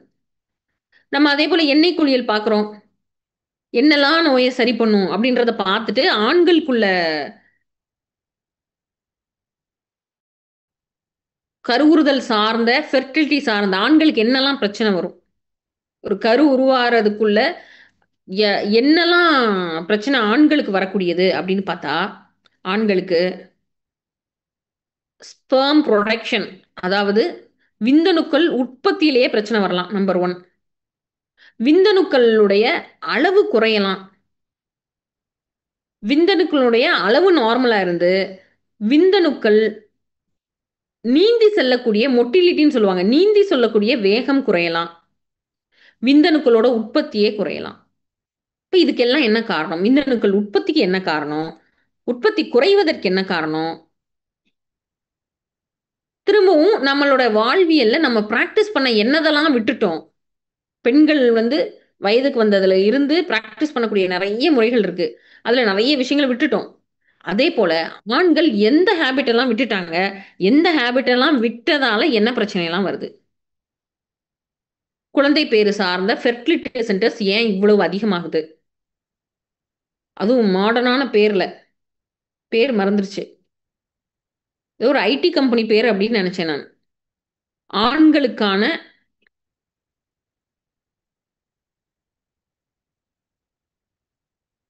விந்தணு குறைபாட்டில இருந்து ஆண்களுக்கான எல்லா விதமான பிரச்சனைக்கான சொல்யூஷன் இருக்கக்கூடிய அந்த கிளினிக்கோட பேரு. பர்டிகுலரா அதுல வந்து அதிகப்படியான ஒரு பாதிப்பு ஏற்படுறது யாருக்கு அப்படின்னா, ஒரே இடத்தில் உட்கார்ந்து வேலை செய்யக்கூடிய அந்த ஐடி கம்ப்யூட்டர் முன்னாடி உட்கார்ந்து இருக்கக்கூடிய அந்த ப்ரொஃபஷனல்ஸ். அப்ப அவர்களுடைய வாழ்வியல்ல என்ன பிரச்சனையாச்சு, என்ன செய்தா அதை விட்டு எளிமையா ரிவர்ஸ் ஆகலாம்? இப்ப நீங்க வந்து ஆண்களுக்கு விந்தணுக்கள் குறைபாடோ அல்லது வேறு ஏதேனும் குறைபாடு இருக்கிறத ஒரு பெரிய பூதம் மாதிரி ஒரு பிரச்சனையா பார்க்குறோம் இல்லையா? அந்த பூதத்தோட ஸ்விட்ச் பாயிண்ட் எங்க இருக்கு? அதை தெரிஞ்சிட்டோம் அப்படின்னா அந்த பூதத்தை பார்த்து நம்ம பயப்பட தேவையில்லை. நம்ம ஏற்கனவே சின்ன வயசுல கதைகள்லாம் படிச்சிருப்போம். ஒரு பூதம் இருக்கும், அந்த பூதத்தோட உயிர் எங்க இருக்கும்? 7 கடல் தாண்டி 7 மலை தாண்டி ஒரு கிளி இருக்கும். அந்த கிளியோட மூக்குல இருக்குமா, வாயில இருக்குமோ, ஏதோ ஒரு கதையை நம்ம படிச்சிருப்போம். அதே போல ஆண்களுக்கு இருக்கக்கூடிய கரு, அதாவது விந்தணுக்களோட உற்பத்தியில வர பிரச்சனை, எரெக்ஷன்ல வரக்கூடிய டிஸ்ஃபங்க்ஷன், மொட்டிலிட்டின்னு சொல்லக்கூடிய அந்த விந்தணுக்களுடைய வேகம் குறைவா இருப்பது, இப்படியாக பல்வேறு பிரச்சனைகளுக்கும் ரூட் காஸ் எங்க இருக்கு? அந்த பூதத்தோட சுவிட்ச் எங்க இருக்கு? அந்த சுவிட்ச் பாயிண்ட் எங்க இருக்கு? அதை எப்படி வந்து நாம் எதிர்கொள்வது? எப்படி ரொம்ப சாதாரணமா எதிர்கொள்வது? ரொம்பலாம் கஷ்டம்லாம் படவே தேவையில்லை. ரொம்ப வெரி வெரி வெரி சிம்பிள். பெண்களுக்கு கூட ரிவர்ஸ் ஆக கொஞ்சம் கொஞ்சம் டைம் எடுக்கும். ஆண்களை பொறுத்தவரை ரொம்பலாம் நம்ம சிரமப்பட தேவையில்லை. ரொம்ப எளிமையான வாழ்வியல் முறை மாற்றத்திலேயே கம்ப்ளீட்டா ஒரு ஆரோக்கியமான வாழ்வியலுக்குள்ள போக முடியும். அதுல நம்பர் 1 திரும்பவும் ஃபர்ஸ்ட் நம்பர் 1 நிக்கிறது என்னன்னா, திரும்பவும் எண்ணெய் குளியல். எண்ணெய் குளியல் உடலில் உள்ள அதிகப்படியான உஷ்ணத்தை சரி பண்ணுது. அவர்களுடைய நரம்புகளுக்கு வலு கொடுக்கிறது எண்ணெய் குளியல். அதிகப்படியான மன அழுத்தத்தை குறைக்கிறது. ரொம்ப முக்கியமான ஃபேக்டர். ரொம்ப ரொம்ப முக்கியமான ஃபேக்டரான அதிகப்படியான மன அழுத்தத்தை குறைப்பது. இந்த 3 வந்து அடிப்படை. அதற்கப்புறமாக வேற என்னெல்லாம் பிராக்டிஸ் ஆண்களுக்கான நம்மளோட பண்டைய வாழ்வியல் முறையில என்னதெல்லாம் விட்டுட்டோம், பேசிக்கான விஷயம் என்னதெல்லாம் விட்டுட்டோம், எதெல்லாம் திருப்பி பிராக்டிஸ் பண்ண ஆரம்பித்தால் ஆண்களுக்கான தொந்தரவுகள், கரு உருவாதல்ல இருக்கக்கூடிய பிரச்சனை எல்லாம் எப்படி சால்வ் ஆகும். ஏன்னா இன்னைக்கு ஃபெர்டிலிட்டி சென்டர்ல சாரி டு சே திஸ் என்ன பண்றாங்கன்னா, ஆண்கள் பெண்கள் 2 பேத்துக்குமே ட்ரீட்மெண்ட். அப்ப பெண்களுக்கு வந்து எல்லாமே நார்மல். பிசிஓடி இல்ல, கரு உருவாதல் எல்லாமே நார்மலா இருக்கு. ஆணுக்கான விந்தணு கொஞ்சம் குறைபாடு இருக்கு. ரொம்ப அதிகம்னா ஓரளவு கொஞ்சம் குறைபாடு இருக்கு. ஆனா விந்தணுக்கள் மூவ் ஆகக்கூடிய வேகம், இந்த மொட்டிலிட்டி இருக்கு இல்லையா, அது வந்து ரொம்ப குறைவா இருக்கு. அப்படின்னா பெண்களுக்கு இருக்கக்கூடியத பெரியதாக ஃபோக்கஸ் பண்ணிட்டு ஆண்களுக்கு இருக்கக்கூடிய தொந்தரவு ஃபோக்கஸ் பண்ணப்படுவதில்லை. ஏன்னா கண்டுக்கிறது இல்ல. ஏன்னா இந்த ஃபெர்டிலிட்டி சென்டர்ஸ்ல என்ன தேவைப்படுகிறது அப்படின்னா, நிறைய விந்தணுக்கள்ல ஒரே ஒரு விந்தணு எடு, கருமுட்டை ஒன்று எடுத்து 2யும் லேப்ல ஒன்றாக சேர்த்து அப்புறம் தாய் கருவறையில போய் வைக்கிறது அப்படின்றது ஒரு வழக்கமா இருக்கு. அப்ப அத்தனை லட்சம் விந்தணுக்கள்ல முதல் நீந்தி வரக்கூடிய அந்த விந்தணு தான் என்ன பண்ணும், அந்த ஜெயிக்கக்கூடிய விந்தணு தான் கருமுட்டையை துளைத்து கொண்டு உள்ள போய் கரு உருவாவதற்கு உதவியா இருக்கு. இப்போ செயற்கை முறையில இருக்கக்கூடியதுல வழக்கமா 100% இருக்கணும்னா 20% இருந்தா போதும், 40% இருந்தா போதுமே போதும். அதிலிருந்து ஒரே ஒரு விந்தணு தான் எடுக்கப்படும். இப்போ ஆண்கள் சார்ந்த பெரிய அளவுக்கு மருந்துகளோ மருத்துவமோ அதுல வந்து என்ன இல்லை அப்படின்னா ஃபோக்கஸ் பண்ணப்படுறதே இல்லை. அப்ப என்ன ஆகும், திரும்ப திரும்ப இயற்கை ஒரு விஷயத்தை படைச்சு இயற்கை ஒரு விஷயத்துல ரொம்ப தெளிவா இருக்கு. என்ன அப்படின்னா, அந்த விந்தணுவும் கருமுட்டையும் சேர்ந்த அந்த இதில் இருக்கு இல்லையா, அந்த எம்பிரியோ இருக்கு இல்லையா, அதை கொண்டு போய் வந்து எத்தனை முறை வைத்தாலும் என்ன ஆகாது, ஃபெயிலியர். அப்ப ஐவிஎஃப் ஃபெயிலியர். அப்ப திரும்ப திரும்ப ஏன் ஃபெயிலியர் வருது அப்படின்னா, ஆண்களினுடைய உடல் நலம், அடிப்படை வாழ்வியல் நலம் இதுல எங்கேயோ ஒரு பெரிய லேக் பிஹைண்ட் இருக்கு. பெண்களை மட்டும் கான்சென்ட்ரேட் பண்ணி ஒரு கருமுட்டை உருவாக்கிட்டா அது உடனே வளர்ந்துரும், குழந்தையாக வளர்ந்துரும் நம்ம நினைக்கிறோம். ஆனா இயற்கை அது வீரியமற்றதா இருந்ததுன்னா, தன்னை போல பெண்களுக்கு பிரச்சனையே இல்லாட்டினாலும் ஆண்களுக்கு பிரச்சனை இல்லைன்னு கருதப்பட்டாலும் அது என்னாகும், அந்த கரு வந்து முழுமையாக இது பண்றதுக்குள்ள ஒரு 2 மாதத்திலேயோ 3 மாதத்திலேயோ கரு கலைவதற்கான வாய்ப்பு இருக்கு. அப்ப மோஸ்ட்லி நம்ம பார்த்தவரை ஆண்களுக்கான உடல் நலம், அவங்களுடைய ரீப்ரொடக்டிவ் சிஸ்டம் சார்ந்த நலத்தை நம்ம பார்த்துக்கிட்டோம் அப்படின்னாலே பெண்களுக்கு வந்து கருவுறுதல் பெரிய பிரச்சனையாக இருப்பதில்லை. கிட்டத்தட்ட 80 to 90%. இதை வந்து அகத்திய பெருமான் என்ன தெரியுமா குறிப்பிடுறாரு, சித்தர் பெண் மலடுன்னு ஒண்ணு இல்லவே இல்லை அப்படின்னு குறிப்பிடுறாரு. அப்படியும் ஒன்னே கிடையாதான். அப்போ இந்த மாதிரியான ஸ்கூல் ஆஃப் தாட்ஸ் உடனே அப்படி ஒன்று இல்லை அப்படின்றத ரொம்ப அப்படியே எடுத்துக்க வேணாம். சித்தர்கள் வந்து நிறைய ஸ்கூல் ஆஃப் தாட்ஸ் சொல்லுவாங்க. எப்படின்னா, ஒரு சித்தர் என்ன சொல்லுவாரு, பட்டினி பெருமருந்து அப்படின்னு சொல்லுவாரு. இன்னொரு சித்தர் என்ன சொல்லுவாருன்னா, என்ன புத்தகத்தை மட்டும் படிக்கக்கூடிய புத்தக புழுக்கள் தான் பட்டினி மருந்துன்னு சொல்லும். யாராவது ஒரு காய்ச்சல் வந்திருக்கான், அவனுக்கு பட்டினி போட்டேன்னா அவன் சோர்ந்து போய் ரொம்ப அதிகமா நோய் வந்துடாதான்னு இன்னொரு சித்தர் கேட்பார்.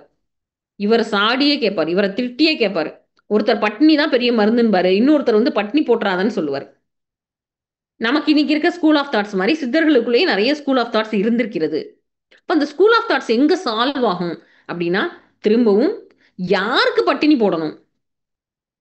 காய்ச்சலா இருக்கும் பொழுது எனக்கு காய்ச்சல் வந்தா, நான் வந்து ஒரு பருவ காலத்துல ஒரு வயதுல நான் என்ன பண்ணியிருந்தேன்னா, எனக்கு காய்ச்சல் வந்தா, ஃபுல்லா கம்ப்ளீட்டா பிரியாணி சாப்பிட்டு காய்ச்சல சரி பண்ணியிருப்பேன். இது யாராவது நம்ப முடியுதா? காய்ச்சலுக்கும் பிரியாணிக்கும் என்ன சம்மந்தம் இருக்கு? இருக்கு. வாத உடம்பினராக இருந்தால், அவங்களுக்கு நல்ல ஸ்பைசியான ஃபுட், நல்ல காரசாரமான, நல்ல நறுமண பொருள்கள் சேர்ந்த உணவு என்ன பண்ணும்னா, அவர்களுடைய உடல் சோர்வ சரி பண்ணி காய்ச்சல சரி பண்ணும். அதே போல ஒரு கப உடம்பா இருக்காங்க. நல்ல கடுமையான காய்ச்சல். அவங்க ஒரு நாள் சாப்பிடாம வயிற்ற காய போட்டாங்கன்னா, தன்ன போல காய்ச்சல் சரியாகும். அப்ப இது அவங்களுக்கு ஒத்து வராது. அது இவங்களுக்கு ஒத்து வராது. அதே போல நாம யாருக்கு எது, எப்படியான வாழ்வியல் முறை அப்படின்ற தெளிவ வந்து நம்ம சித்தர் வாழ்வியல்ல கற்றுக்கொண்டே இருக்கிறோம். அடுத்து வரக்கூடிய சித்தர் வாழ்வியல்லையும் இத அழகா படிப்படியா, படிப்படியா கத்துக்க போறோம். நம்ம எண்ணெய் புழக்கத்துல எந்த எண்ணெயெல்லாம் விட்டோம், ஹேபிட்டையும் விட்டோம், ஒரு பொருளையும் விட்டுட்டோம். ஹேபிட் எண்ணெய் குளியல்ன்ற ஹேபிட்ட விட்டோம். எண்ணெய்னாலே பிசுபிசுப்பு, அருவருப்பு அப்படின்ற மாரி ஒரு மனோபாவம். எண்ணெய்னா ஒரு இப்ப நம்ம எல்லாரும் சிரிச்சோம்ல, கேரளால பஸ்ல பின்னாடி ஃபுல்லா எண்ணெயா இருக்கும்னா, நமக்கு எண்ணெய் அப்படின்னாலே அத வந்து நம்ம என்னவா நெனச்சுக்கிறோம், ஒரு ஒரு எப்படி எப்படி அப்படி நெனைக்க வச்சாங்கன்னு நம்மள தெரியல. ஒரு மட்டமான பொருளாக நெனச்சிடுறாங்க. ஏன் பிசுபிசுப்பா இருக்கு, ஒட்டிக்குது, ட்ரெஸ்ல ஒட்டிக்குது. யா யாரு மேலயாவது நம்ம கை வச்சோம்னா, அவங்க மேல அந்த பிசுபிசுப்பு எண்ணெய் தன்மை ஒட்டுது. அப்ப எண்ணெயை என்று நம்ம அருவருப்பா பார்க்க தொடங்குனோமோ, அன்னிக்கே என்ன ஆச்சு? ஃபெர்டிலிட்டி சென்டர்ல போய் நம்ம அத நம்ம அருவருப்பா பார்க்கல. ஏன்னா பளபளப்பா போர்டு இருக்கு. ஒரு கிரீம் கூட முன்னாடி எண்ணெய பயன்படுத்துனது இப்ப கிரீமா பயன்படுத்துறாங்க. தலைக்கு வந்து எண்ணெய் தேய்துல ஒரு வித்தியாசமான கிரீம குடுத்துட்டோம்னா, அந்த பிசுபிசுப்பு இல்லாமல் இருப்பதற்கான ஒரு விஷயத்த வந்து நம்ம பார்க்க தொடங்குறோம். எப்பொழுது எந்த காலகட்டத்தில இந்த பிசுபிசுப்பு அப்படின்றது தாழ்வானதுன்னு கருதப்பட்டதுன்னு தெரியல. அப்படி கருதப்பட்டதால் நம்ம எண்ணெய் பயன்பாட்டுல தேங்காய் எண்ணெயோட பயன்பாட குறைச்சுட்டோம். நல்லெண்ணெயோட பயன்பாட வந்து வெளிப்புற பயன்பாட முக்கால்வாசி அளவு குறைச்சாச்சு. விளக்கெண்ணெய என்ன பண்ணிட்டோம்? சுத்தமாக வெறுத்து மறந்தே போய்விட்டோம். வேப்பெண்ணெய பக்கத்துல கூட சேர்த்துக்க மாட்டோம். ஏன்னா, அது ஸ்மெல் வேற பஞ்சன்ட்டான ஸ்மெல் வேற இருக்கு. வேப்பெண்ணெய் மாரி ஒரு அருமையான மருந்து மருந்து பொருள் பெண்களுடைய கருப்பை நலத்துக்கு கிடையவே கிடையாது. அப்போ இந்த எண்ணெய்களை அடுத்து எண்ணெய் குளியல்ன்ற ஹேபிட்ட பெண்களுக்கு எப்படி பயன்படுத்துன்னு பார்த்தோம். ஆண்களுக்கானது நாம அடுத்த வாரத்துல ஞாயிற்றுக்கிழமை நம்ம இதே நேரத்துல நம்ம திரும்பவும் சந்திப்போம். ஆ இதுவரை சொன்ன விஷயங்கள்ல நமக்கு ஏதேனும் ஒரு சின்ன பொறி தட்டி எண்ணெய் குளியல் சார்ந்த விஷயத்த நம்ம தெரிஞ்சுக்கணும். எண்ணெய் குளியல பத்தி பேச ஆரம்பிச்சாலே கிட்டத்தட்ட நம்ம கிளாஸ் செஷன்ஸ்லாம் எடுப்போம். எண்ணெய் குளியல பத்தி கிட்டத்தட்ட 3 நாளோ, 6 நாளோ போயிட்டுருக்கும் வகுப்புல. சித்தர் வாழ்வியல்ல. அப்ப எண்ணெய் குளியலை பற்றி நாம் தெரிந்து கொள்ள வேண்டியது வந்து 3 வகுப்புலேருந்து 6 வகுப்பு கிட்டத்தட்ட 12 மணி நேரம் நம்ம வந்து ஒரு ஃபுல் சப்ஜெக்ட் அது. தெரிந்து கொள்ள வேண்டியது அவசியமா இருக்கு. தெரிந்து கொண்டோம் என்றால், அத பயன்படுத்துறது ரொம்ப ரொம்ப ரொம்ப எளிது. யாருக்கு எந்த எண்ணெய், எப்படி பயன்படுத்தணும், எப்படி பயன்படுத்தக்கூடாது. எத ஞாபகம் வச்சிருந்தோம், எத மறந்து போய் விட்டுட்டோம். எண்ணெய் குளியல்ல. பாதி ஞாபகம் வச்சிருக்கோம், பாதிய மறந்துட்டோம். அப்ப அந்த பாதிய மட்டும் இம்ப்ளிமெண்ட் பண்ணும்பொழுது என்ன ஆயிடுது? எண்ணெய் குளியல் மிகப்பெரிய கேடு அப்படின்னு நம்முடைய சகோதர மருத்துவர்களாலேயே அதை என்ன பண்ணப்படுது? சாடப்படுகிறது. எண்ணெய் குளியல் தேவையில்லை. எண்ணெய் குளியல் அவசியம் இல்ல. உடம்பு சூடுலாம் குறையிறது, கூடுறதெல்லாம் அதெல்லாம் ஒண்ணும் கணக்கிலே இல்ல. குளிச்சாலே சூடு குறையும். இப்படியாக பல்வேறு ஸ்கூல் ஆஃப் தாட்ஸ் இருக்கும் பொழுது, எண்ணெய் குளியல் எதற்கு? ஏன்? அப்படின்றத நம்ம அடுத்த வாரம் அதையும் பார்த்துட்டு, ஆண்கள் சார்ந்த ஆம், அவர்களுடைய குழந்தை பிறப்பு சார்ந்த பிரச்சனைகளை வந்து நாம அடுத்த வாரம் இதே நேரத்துல நம்ம பார்க்கலாம். இந்த கல்வி, இந்த வாழ்வியல் கல்வி தொடர்ச்சியாக நம்ம வந்து கிட்டத்தட்ட ஒரு 4, 5 வருடங்களாக இந்த வாழ்வியல் கல்விய வந்து கற்றுக் கொடுத்துட்டே இருக்கோம். முக்கியமா பர்ட்டிகுலரா கோவிட் சமயத்துல ஆன்லைன் கிளாஸஸ் வரும்போது இது முழுக்க முழுக்க கற்றுக் கொடுத்துட்டே இருக்கோம். சித்தர்களுடைய அடிப்படை தத்துவத்துல இருந்து அந்த கோர் விட்டு மாறாம, அதே நேரத்துல நம்மளால என்ன முடியும்? வேப்பெண்ணெய் பயன்படுத்தவே முடியாது. வேப்பெண்ணெய வந்து ஆ ஸ்கின்ல ஏதாவது இது வந்தது, அல்ல தலையில வங்கு வந்தது, தோல்ல ஏதாவது சிரங்கு வந்ததுன்னா பர்ட்டிகுலரா, குழந்தைக்கு என்ன பண்ணுவாங்க, அத அப்ளை பண்ணி அனுப்பிச்சு விடுவாங்க ஸ்கூலுக்கு. இன்னைக்கு நம்ம குழந்தைக்கு நார்மலா தலையில தேங்காய் எண்ணெய் வச்சு ஸ்கூலுக்கு அனுப்ப முடியுமா? அனுப்புறதுக்கு அலோ பண்ணுவாங்களா பசங்க? தொட விடுவாங்களா? எண்ணெய வச்சு அவங்க தலையில வைக்க விடுவாங்களா? மாட்டாங்க. அப்ப என்ன பண்றது? இதற்கு தீர்வு என்னதான் தீர்வு? அப்படின்றதெல்லாம் நம்ம பார்ப்போம்.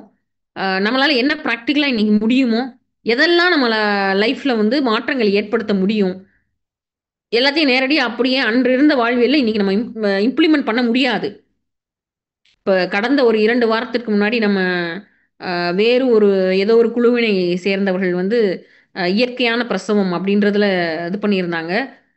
நம்முடைய மருத்துவமனைக்கு தொடர்பு கொண்டு அந்த டீம் பேசினாங்க. ஒருவேளை நீங்க தான் அதுக்கு வந்து இது பண்றீங்களா? அப்படின்னு சொல்லிட்டு வீட்டிலேயே பிரசவம் அப்படின்ற மாரி. இது வந்து சில சமயம் சில சாத்தியக்கூறுகள் வந்து தற்போதைக்கு கிடையாது. ஏன்னா, நம்ம அன்றிருந்த உடல் தன்மையோ, அன்றிருந்த வாழ்வியல் முறையிலேருந்தோ நம்ம மாறுபட்டு வரும்பொழுது, தற்போது இருக்கதற்கேத்த மாரி நம்மள என்ன பண்ணிக்க வேண்டியிருக்கு, ஸ்மூத்தா அடாப்ட் பண்ணிக்க வேண்டியிருக்கு. எக்ஸ்ட்ரீம்லலாம் போய் நிக்க முடியாது. நம்மளால எவ்வளோ முடியும், எவ்வளோ லிமிட்டேஷன்ல மாற்றிக்கொள்ள முடியுமோ, அந்த அளவு மாற்றிக்கொள்ளலாம். அதே நேரத்தில ரொம்ப எளிமையான விஷயத்துக்குள்ள பெரிய தொந்தரவுக்கான தீர்வு உள்ளடங்கி இருக்கிறது. எண்ணெய் குளியலை போல. எண்ணெய் குளியல் மாரி ஒரு அருமையான, அற்புதமான முறை. நாம மறந்து போன முறை. நமக்கு கிட்டத்தட்ட ஒரு லிஸ்ட். டயபெட்டிஸ், ஹை பிபி சரியாகும். சேலஞ்ச் பண்ணி சரியாகும். நீங்க பிபி அப்பாரடஸ் எடுத்து வச்சு நீங்களே வீட்டிலேயே வச்சு பார்க்கலாம். ஹை பிபி கண்ட்ரோல் ஆகும். டயபெட்டிஸ் கண்ட்ரோல் ஆகும். பிசிஓடி நார்மல் ஆகும். ஒபிசிட்டி நார்மல் ஆகும். கடுமையான மன அழுத்தம் சரியாகும். ஸ்ட்ரெஸ் சரியாகும். நர்வின் ஸ்ட்ரென்த், நரம்புகளுடைய தளர்வு சரியாகும். கண் பார்வை கூர்மையடையும். டயபெட்டிஸ்ல வரக்கூடிய அந்த பாதத்துல வரக்கூடிய எரிச்சல், பாதத்துல வரக்கூடிய இப்ப மேடம் சொன்னாங்க பித்த வெடிப்பு சரியாகும். எண்ணெய் குளியல்னால எப்பேற்பட்ட தோல் வியாதியும் கம்ப்ளீட்டா சரியாகும். உடம்புல இருக்கக்கூடிய அங்கங்க ஏற்படக்கூடிய வலிகள் சரியாகும். மனதில் ஏற்படக்கூடிய கசப்புணர்வு சரியாகும். மன மகிழ்ச்சி உருவாகும். இப்படியே போட்டுக்கிட்டு போனோம்னா லிஸ்ட் இவ்வளவு பெருசா போய்க்கிட்டே இருக்கும். வித்தியாசமான நமக்கு அறிந்த நோய்கள், அறியாத நோய்கள் வர எண்ணெய் குளியல் ன்ற ஒரே ஹேபிட் மூலமா சரி பண்ண முடியும். திரும்பவும் அதை எதை, எப்படி, யார், எந்த எண்ணெயை எப்படி பயன்படுத்துவது அப்படின்றது முறையாக தெரிந்து கொண்டு, முறையா எண்ணெய் குளியல் நம்ம செய்வதன் மூலமாக நம்ம எண்ணெய் குளியலின் முழுமையான பலனை பெறலாம். இன்று நம்ம பெண்கள், ஆண்கள் சார்ந்த குழந்தை பிறப்பு சார்ந்ததுல பெண்கள் மட்டும் பார்த்தோம். அடுத்த வாரம் ஆண்கள் சார்ந்ததுல நம்ம பார்க்கலாம். இன்று நம்ம இந்த அளவுல நிறைவு பண்ணுவோம். இதில் ஏதேனும் ஒரு விஷயம் உங்களுக்கு பயனுள்ளதாக இருந்தால், அத மற்றவங்களோட ஷேர் பண்ணிக்கங்க. ஏன்னா ரொம்ப ரொம்ப ரொம்ப சிம்பிள் பட் ரொம்ப எஃபெக்டிவ். பூண்டு மாரியான விஷயம்லாம். இப்ப ரொம்ப மகிழ்ச்சியான விஷயம் என்னன்னா, கேட்ட நிமிஷத்துல அவங்க ஆன்சர் பண்ணுவாங்க. அப்ப வந்து எத்தன முறை அந்த பூண்ட வந்து மனசுக்குள்ள உள்ள போயிருந்தா, அது வந்து அவங்களால சாதாரணமா வேற எந்த ஆப்ஷனுமே இல்லாம ஃபர்ஸ்ட் ஆப்ஷன்ல பூண்டுன்னு சொல்ல முடியும். அப்ப பூண்டினுடைய பயன்பாடு எவ்வளவு முக்கியமானதாக இருக்கக்கூடும். அத வந்து நம்ம எவ்வளவோ நம்ம இன்சிஸ்ட் பண்ணிக்கிட்டே வரோம். எங்கேயோ போய் ஏதோ ஒரு ஃபெர்டிலிட்டி சென்டர்ல லட்சக்கணக்காக பணத்த குடுத்துட்டு, யாரையோ எதையோ எதிர்பார்த்து கண்ண கசக்கிக்கிட்டு இருக்கக்கூடிய அந்த சமூக அவலம் வந்து நமக்கு அவசியமே இல்லை. நம்ம வீட்ல இருக்க பொருள், நம்ம சின்ன வாழ்வியல் மாற்றத்துல நம்மளுடைய பெண்கள் மற்றும் ஆண்கள் நம்முடைய ஃபெர்டிலிட்டி சார்ந்த குழந்தை பிறப்பு சார்ந்த உடல் நலத்த வந்து அற்புதமா பேணிக்கலாம். இத வந்து நம்ம தொடர்ந்து பயணம் பண்ணுவோம். இன்று இந்த அளவில் நிறைவு பண்ணுவோம். அனைவருக்கும் நன்றி.